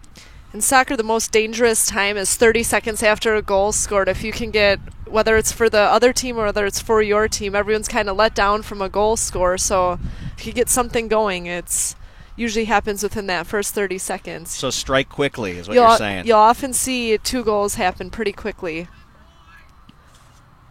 It's a dangerous time on a soccer field. Toma steps in front of the throw-in. And they're going to try to get it back the other direction. Some good speed up ahead. Dawson Lambert. Lambert drops it back, but that is way off target. Oh, that might almost made it through the gate there. That would have been a little cruising past Riders Club Road. There's a net there, so it's keeps the ball from going in a Riders Club. In that door right there? No, there's a net that's right behind the goal. Oh, okay. Is it? Oh, it's. Oh. You can see the poles. Yeah, but just outside that door, it's open, isn't it? I think no, there's a net there. Is there a net on top of that? Mm-hmm. Okay. Well, you know more than I do. I guess my vision's not good enough to see that net. Jeff was trying to help you. He was trying. Thanks, Jeff. Come the Hilltoppers on the attack. Megan up to Groshek offsides. Need to delay that run a little bit more, Jordan did, to make sure he stayed on sides.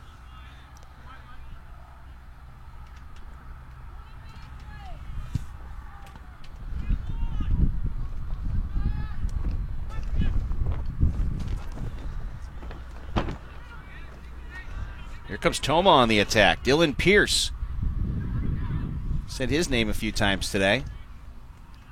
The kick gets high, and that goes off the netting back. They are trying to strike. They know that down 2-0, you have to pretty much jump pretty quick here. Toma would like to see a goal within the next 10 minutes to stay within striking distance of Onalaska. 2-1 game last time when they met in Toma, so they know it's doable. But maybe biased here, but I'd like to see Purple put another one in and kind of put the nail in.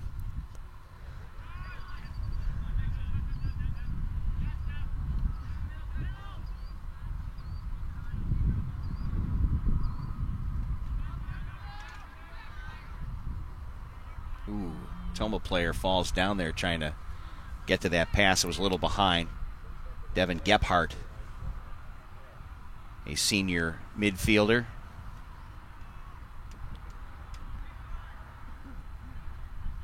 Throw in for Onalaska. Oh, this is the second guy who's fallen backwards. I think the midfield line got him. Yeah. Zach Turner centering. Looking for it back. Tried to kick it right wing and get it off his foot again. And the Hilltoppers try to work it right wing off the foot of Tristan Megan.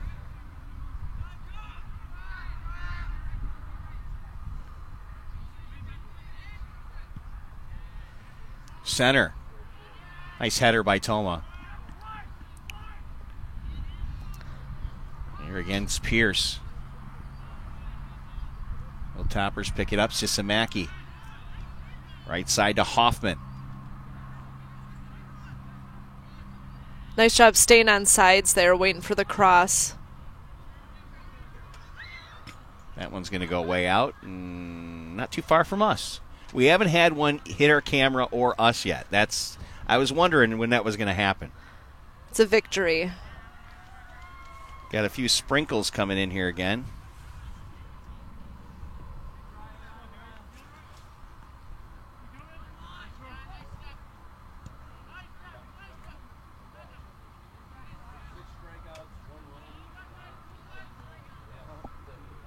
Toma working the ball upfield.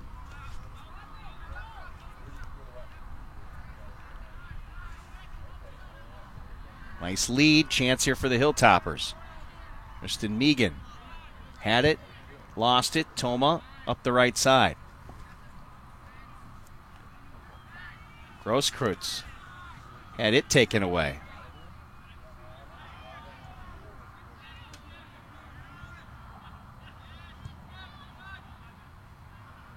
Hilltoppers will chase back. Maddie Sisamaki back to get it.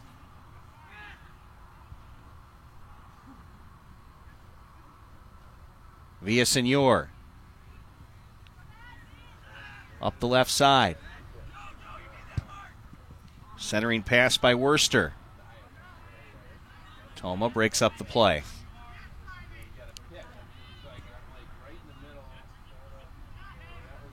Worcester would have been better off. They're waiting for his teammates to kind of come up with him on the attack, and they had one offensive player there against Toma's 3 defenders, so you'd have holding it for a little bit, kind of dribbling it more towards the corner would have been a little more advantageous.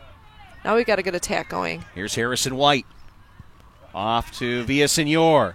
Towards the net, wide, just missed by about a foot. Miss near post, smart to put it on the ground, though. You never know what it's going to do when the ground's wet like this. If it's going to skip, what it's going to catch, and could go towards the goal on a kick like that. Rain coming down again.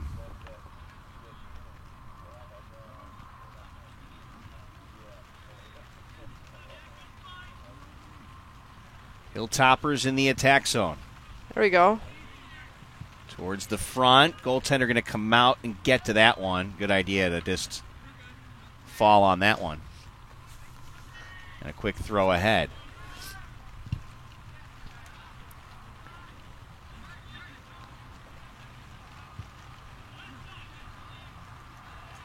Hoping this rain can hold off just a little bit longer.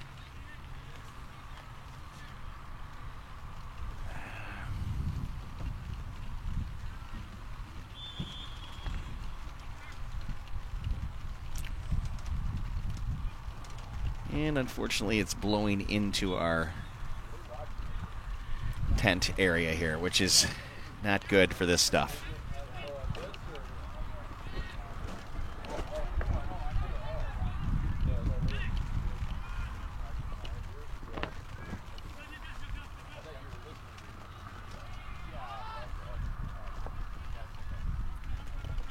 Toppers up the left side now.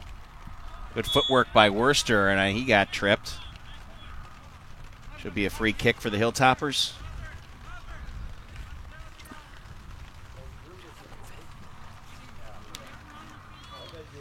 No, I can't really move my equipment anywhere. They're all attached to everything. That's the problem. I hope we can keep things going here, but it's getting pretty wet.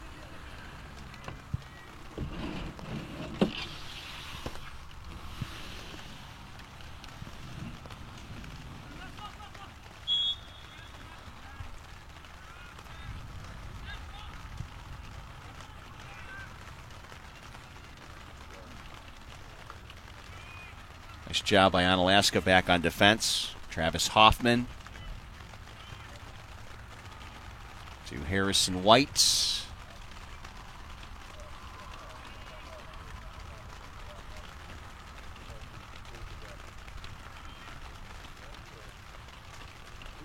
Two 2-0 lead. 68 minutes in. Toma keeping it in the attack zone.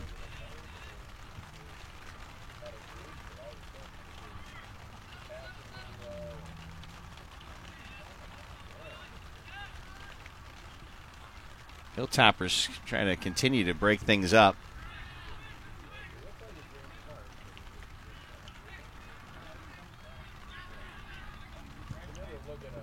And that'll be kicked out of bounds there. Good defense there by waiting for the mistake from Toma to capitalize on that.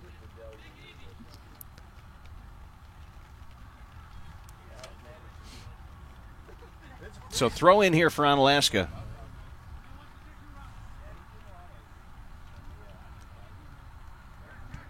Ethan Stell with the throw in, I think. Is it 17?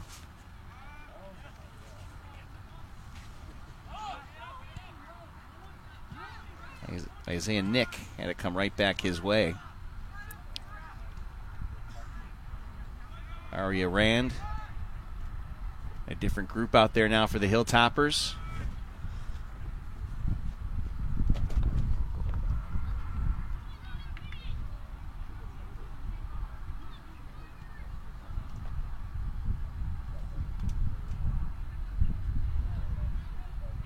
Bit of seesaw there at midfield.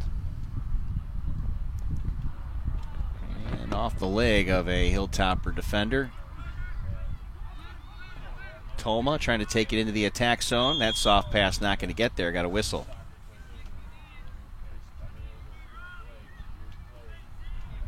Looks like a free kick coming for Toma. They've done a much better job this half of getting some attacks towards the Onalaska goal. I think Toma's put together more passes in the first 25 minutes than they did in the whole first half. So Toma's been doing a nice job this second half. Yeah, much better attack here in the second half.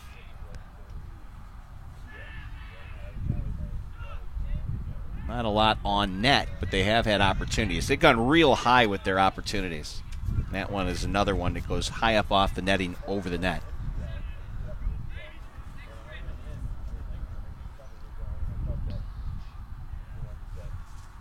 So Nolan Stees with the goal kick. This is Jacob Breiling with the goal kick. Oh, I'm sorry. I'm going the other direction. You're right.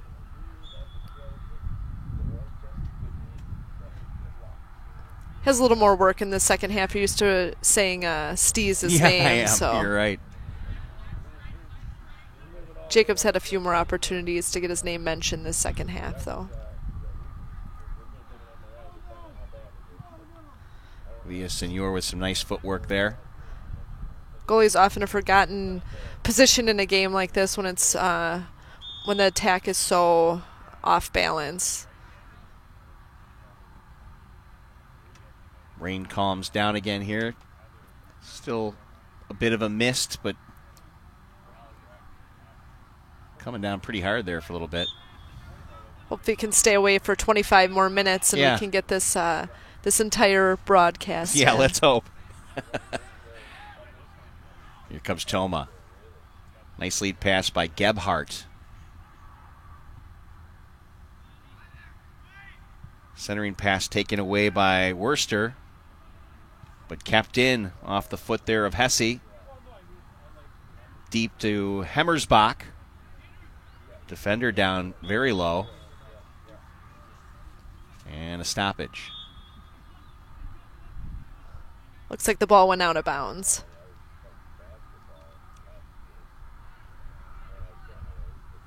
So throw in for the Onalaska Hilltoppers, up 2-0. Just over 72 minutes in.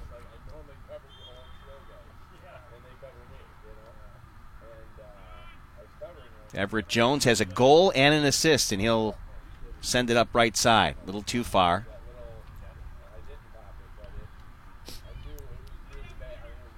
Will Tessing has the other goal set up by Everett Jones.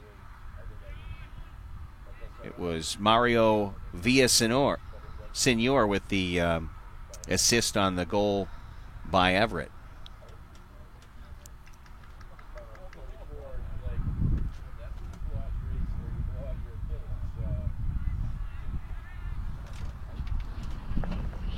Back and forth play in the middle, and that'll go out. Well, with all the rain we're expected to get tomorrow, I didn't expect to get it this early tonight. But I guess we're in those type of conditions right now. It is fall, and that's what you get, right? Unfavorable conditions. Yes. Well, it works the same way in spring. That's, again, why it's hard to do broadcasts of soccer, because you're always battling the elements.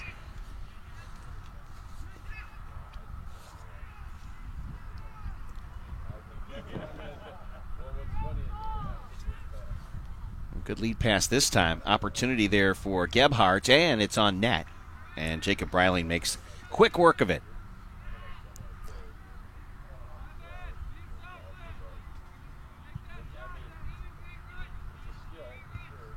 With the wind, that ball went forever. Yeah. It took a ride. Toma back, though, defensively to pick it up. I'm going to go with Jordan Groshek. Getting the mistake by the Toma defense. Groshek dropped it in nicely. Centering pass bounces just wide of the net. And put right on the net there by Worcester, but not a hard one for Stees. Went off of a Toma defender's back, so that's why it wasn't offsides there. Nice lead ahead there to Gebhardt. Gebhardt's pass a little slow. Trying to work it up is Logan Rigo. But now Ben Worcester. Back to Groshek. Hilltoppers taking their time. Up left wing. Worcester lost the handle. Toma sends it out of bounds. Coach Kimmel has to be pleased with how they're playing today, with keeping most possession of the ball and working the ball upfield at all angles.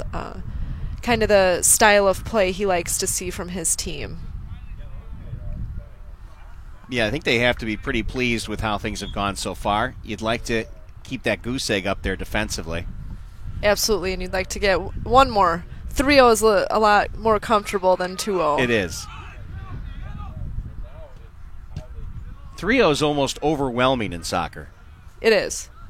Kind of like baseball. Well, it just that would depend on whether your team's hitting or not. I got that.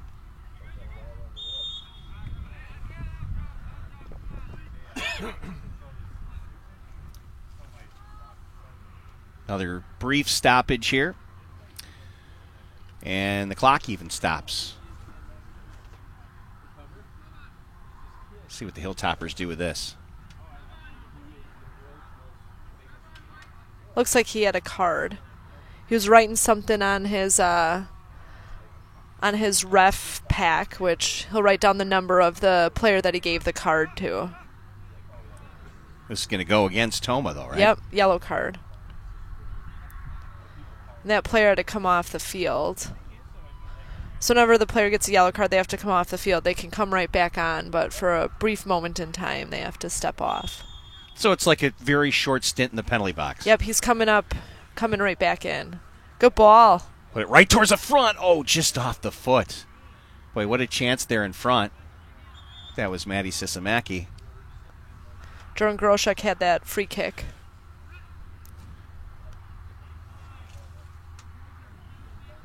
So Stees will kick. Maddie almost connected with that deflection into the goal. Just off the side of the foot, I think.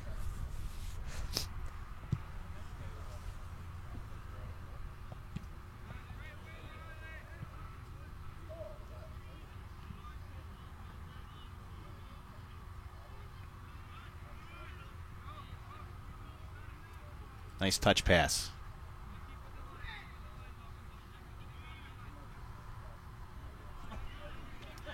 Tomah does a nice work of breaking that up. Off Sisamaki's foot. Tomah trying to make something happen. Sisamaki gets back. Good defense. Kind of covered him there. He misplayed it and then made up for it. Yep. That Tomah player is still down in the offensive zone.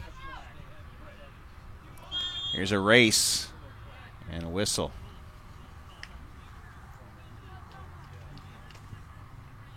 Offsides. Yeah, that was Devin Gebhardt for Tomah, as you see, number 7 there. He's seems to be okay, but he was down for a while. A little shaken up on that play.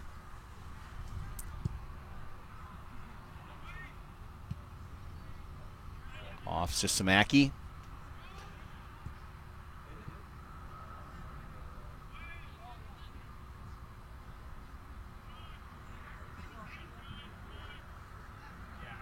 Worster looking for a forward. Good play there for Everett. Here's Everett Jones. Everett towards the side of the net, and he's taken down right on the doorstep. And a play there. Oh, that's going to come right by Eric. Did it bounce off of him? It was a great play by the Tomah defender. It looked like Everett had a clear path to goal, and at the last second he was able to stop his attack. Yeah, I wasn't, again, with my knowledge of soccer, I wasn't sure if that was a penalty or not. But you obviously thought it was it was clean. Clear He went cut. for the ball. That one didn't miss our other camera by all that much. You think at this point they're just trying to hit our camera people? I think so.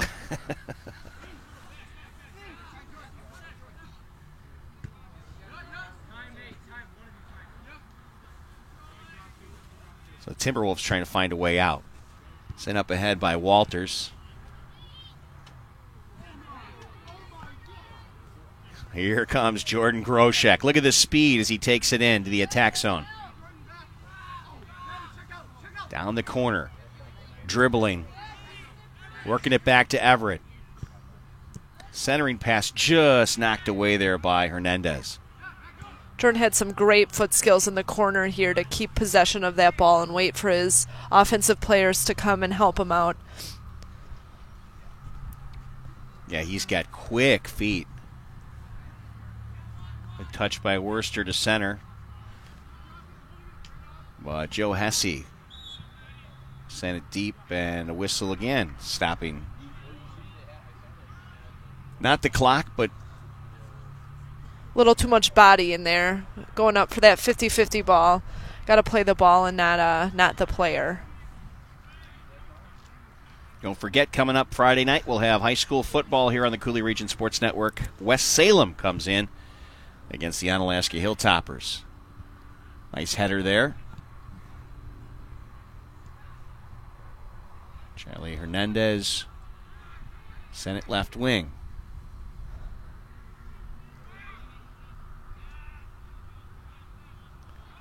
Dylan Pierce, who has been busy here for Tomah, trying to work it between the defenders. Nice ball work there, and eventually he has his pocket picked.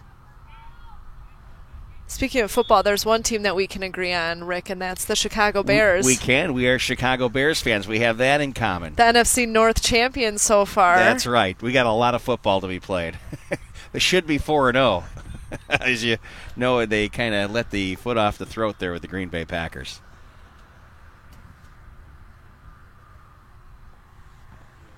And I would imagine your husband is a Packers fan, so that must be an interesting time you guys watching that game together.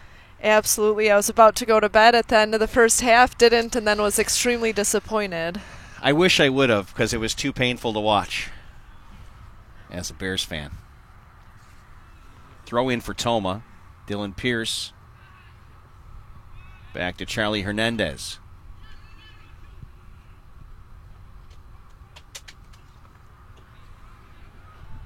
Pierce is obviously the go-to guy for Tomah, as he's had the ball quite a bit.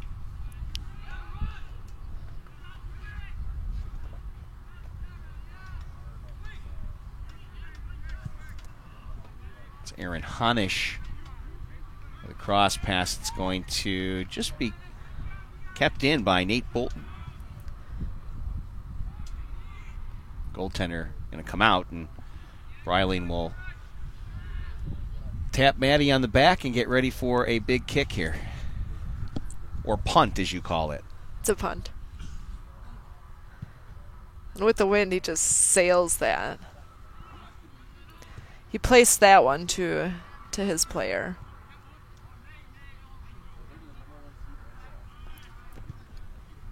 Worcester sent it back to Parker Paradise.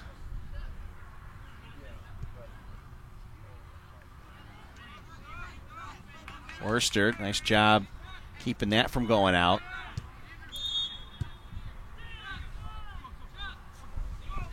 And I didn't see anything there, but I blew the whistle. Must have been something off the ball. Yeah, because I didn't see anything wrong with the particular sequence anywhere near the ball. There's Isaiah Nick. He goes against the wind, but boy, that one went a ways. But out. So throw in here for Onalaska.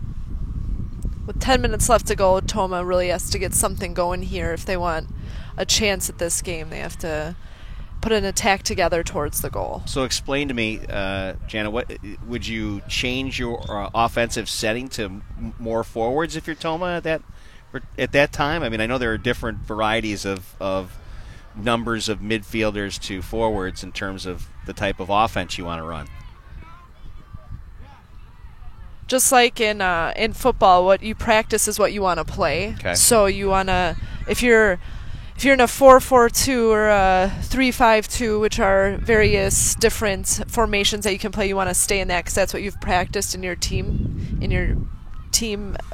drills. So you kind of want to stay in that formation. I've seen people who run a 3-5-2 put one of their three defenders, 5 midfielders, and 2 forwards. I've seen some people move a midfielder up to the forward, but it probably depends on the personnel that you have, whether you have, somebody who's extremely quick that can get the lead on the opposition defensively. Looks like Tomah's playing 4 in the back with their outside defenders kind of moving up the field, kind of playing more like an outside defender / a little bit more of a midfielder to kind of get some stuff going that way. Toppers with possession. Trying to work it out of their defensive end.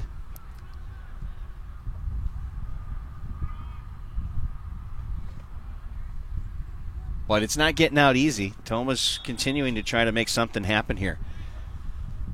They know their backs are against the wall, so they want to get the ball up. Got 5 minutes left to play. Throw in Toma.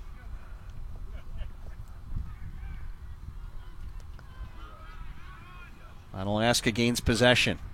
They do not have it for long, though.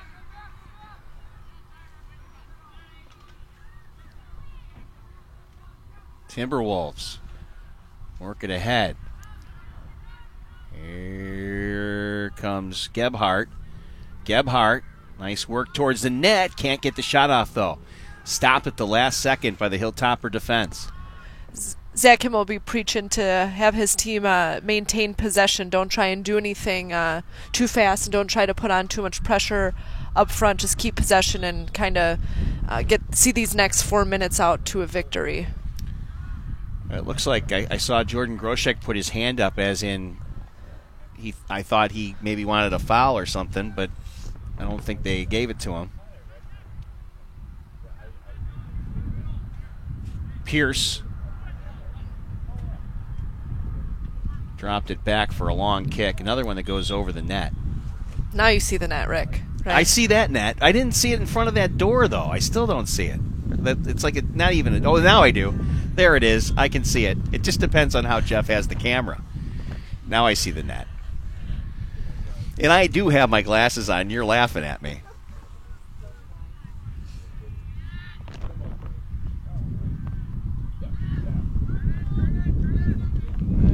Some contact there as that ball went out. It'll be Hilltoppers throw in. Looks like Zach Kimmel put back in Evan Locke, who's a senior. It's 13 Evan Locke, Rick? Yep, Evan Locke is 13, and he was announced as a starter, and he doesn't look overly thrilled with the last sequence as Toma gets the throw in. Locke charges.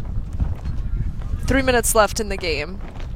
Owen Walters got it up left side. Toma trying to work the attack.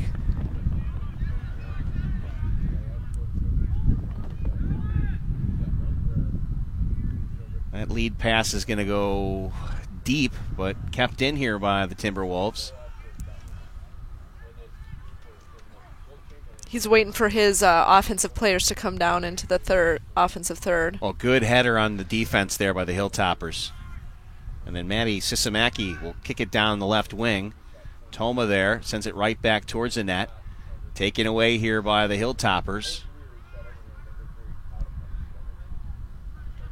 And lost that one at the last second. Off Worcester and throw in for Toma. Time running out on the Timberwolves here. 2-0 Onalaska Hilltopper, second half. It's late. 2 minutes left to play.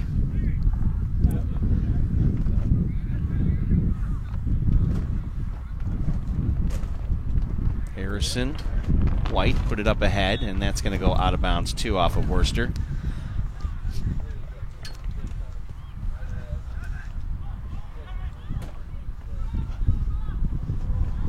Well, I really appreciate you joining me for this soccer tonight. No problem. It was fun. That's towards the net. Easy save for Jacob Reiling. Looks like there was a foul. Oh, chance for Toma here. Oh, are they going to say a foul on that, huh? Yep. That's why it was so easy. With a minute and a half left. Looks like the last chance for Toma to get something going here. Let's see what they decide to do here. Looks like it's going to be Devin Gebhardt. Oh, there's two guys in the area there, so that's not going to be Gebhardt. Oh, yeah, it will be. Gebhardt will push it in right wing. Looking to get it ahead to Hesse, and it goes out in the corner. A chilly, wet night here. The Hilltoppers definitely had the attack zone time tonight.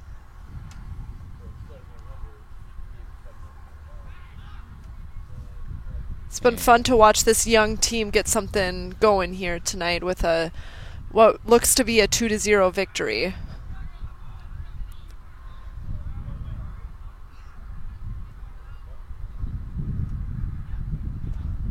So throw in for Onalaska. off the head.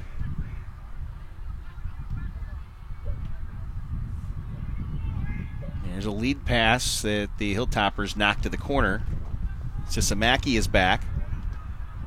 I think he's played a strong game defensively here tonight. I think so too. And that looks like time.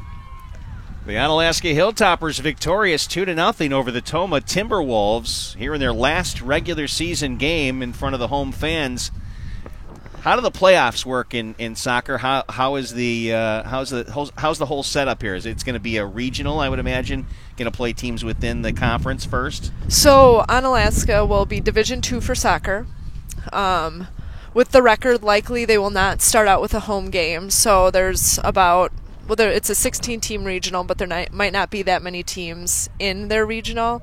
They'll likely be on the road for their first regional game. The division here is much like who they would play in football, New Richmond, River Falls, those types of teams, and then the teams within the conference as well. So you start out with a regional. If you lose, you go home, just like any other regional sectional sport. So would Holman then also be considered? They'd be in our regional. They're Division II, yep. And they're obviously having a great year. Number 1 seed, I would say. And now, is that a typical situation for Holman to have strong soccer? Because I guess I just didn't realize that was something that was strong there for a lot of years anyway. They're an up-and-coming team. They're coached by Guy Turner, who's definitely an Onalaska grad. And he's done a really nice job with that team. I think he's the second-year head coach, and he's really done a nice job turning around that team and getting them to play really good soccer. So Holman typically was a bunch of athletes who would boot the ball up the field, but Guy Turner has them playing some good possession soccer. So, well, normally we would have Stan's BA Play of the Day if this was American football, but this is not. This is European football, or world football, if you will. And we don't do a BA Play of the Day, but if I was to name one, you had to be pretty impressed with Everett Jones with a goal and an assist. That's a pretty good night. I would say his assist in the first half to make it go 1-0 was the play of the game for me to kind of get that ball rolling and get the first goal out of the way. We'll certainly be sharing the highlights of tonight's game on the social networks. You should like us on Facebook, follow us on Twitter, and all that good stuff. We'll put it up on our website as well, CooleyRegionSportsNetwork.com. I want to thank Jenna Yashinsky for your coverage tonight. I hope if we do it again, you'd be willing to do this. Yeah, it was fun. Yeah. I like doing it a lot. There's Nat. He's got to be happy with how things went tonight as well, Nat Turner. I want to thank our cameramen as well, Eric Frankie on the close end here, and, of course, Jeff Ross, who braved the weather up on the hill. My thanks to you for tuning in tonight to the Coulee Region Sports Network. This is the time of the night where I say good night now, and thanks to our sponsors. We hope you enjoyed CRSN's coverage of Onalaska Athletics. All of tonight's MVC soccer coverage has been presented to you by Coulee Golf Bowl, the #1 recreation facility in Onalaska. Waste Management, there's more to their business than meets the eye. Coulee Bank, bank with confidence. Kurt Paff, State Farm Insurance in Onalaska. There when things go wrong, here to help life go right. Interstate Wealth LLC, your road to success starts right here. Hilltopper Refuse and Recycling Service, at your disposal since 1984. Howie's, lacrosse's ultimate sports viewing venue. Onalaska Athletics on CRSN are also brought to you by Every Plumbing and Heating. Give them a call when you need it done right. BA Burrito Company, boldly mixed, mad flavors delivered right to your door. Coulee Region Chill Junior Hockey, the fastest game in town. David Ray's Modern Diner and Tavern, Onalaska's newest hotspot. And by Radio 1 Broadcast School. We'll get you from here to air. The Onalaska Hilltopper Athletics Booster Club. Become a member at OnaBoosters.com. And by Onalaska Park and Rec, CityofOnalaska.com. This has been a Coulee Region Sports Network presentation. Like CRSN on Facebook and follow us on Twitter at CR Sports Network. Coulee Region Sports Network. Live, local, and anywhere you can get the World Wide Web. CR.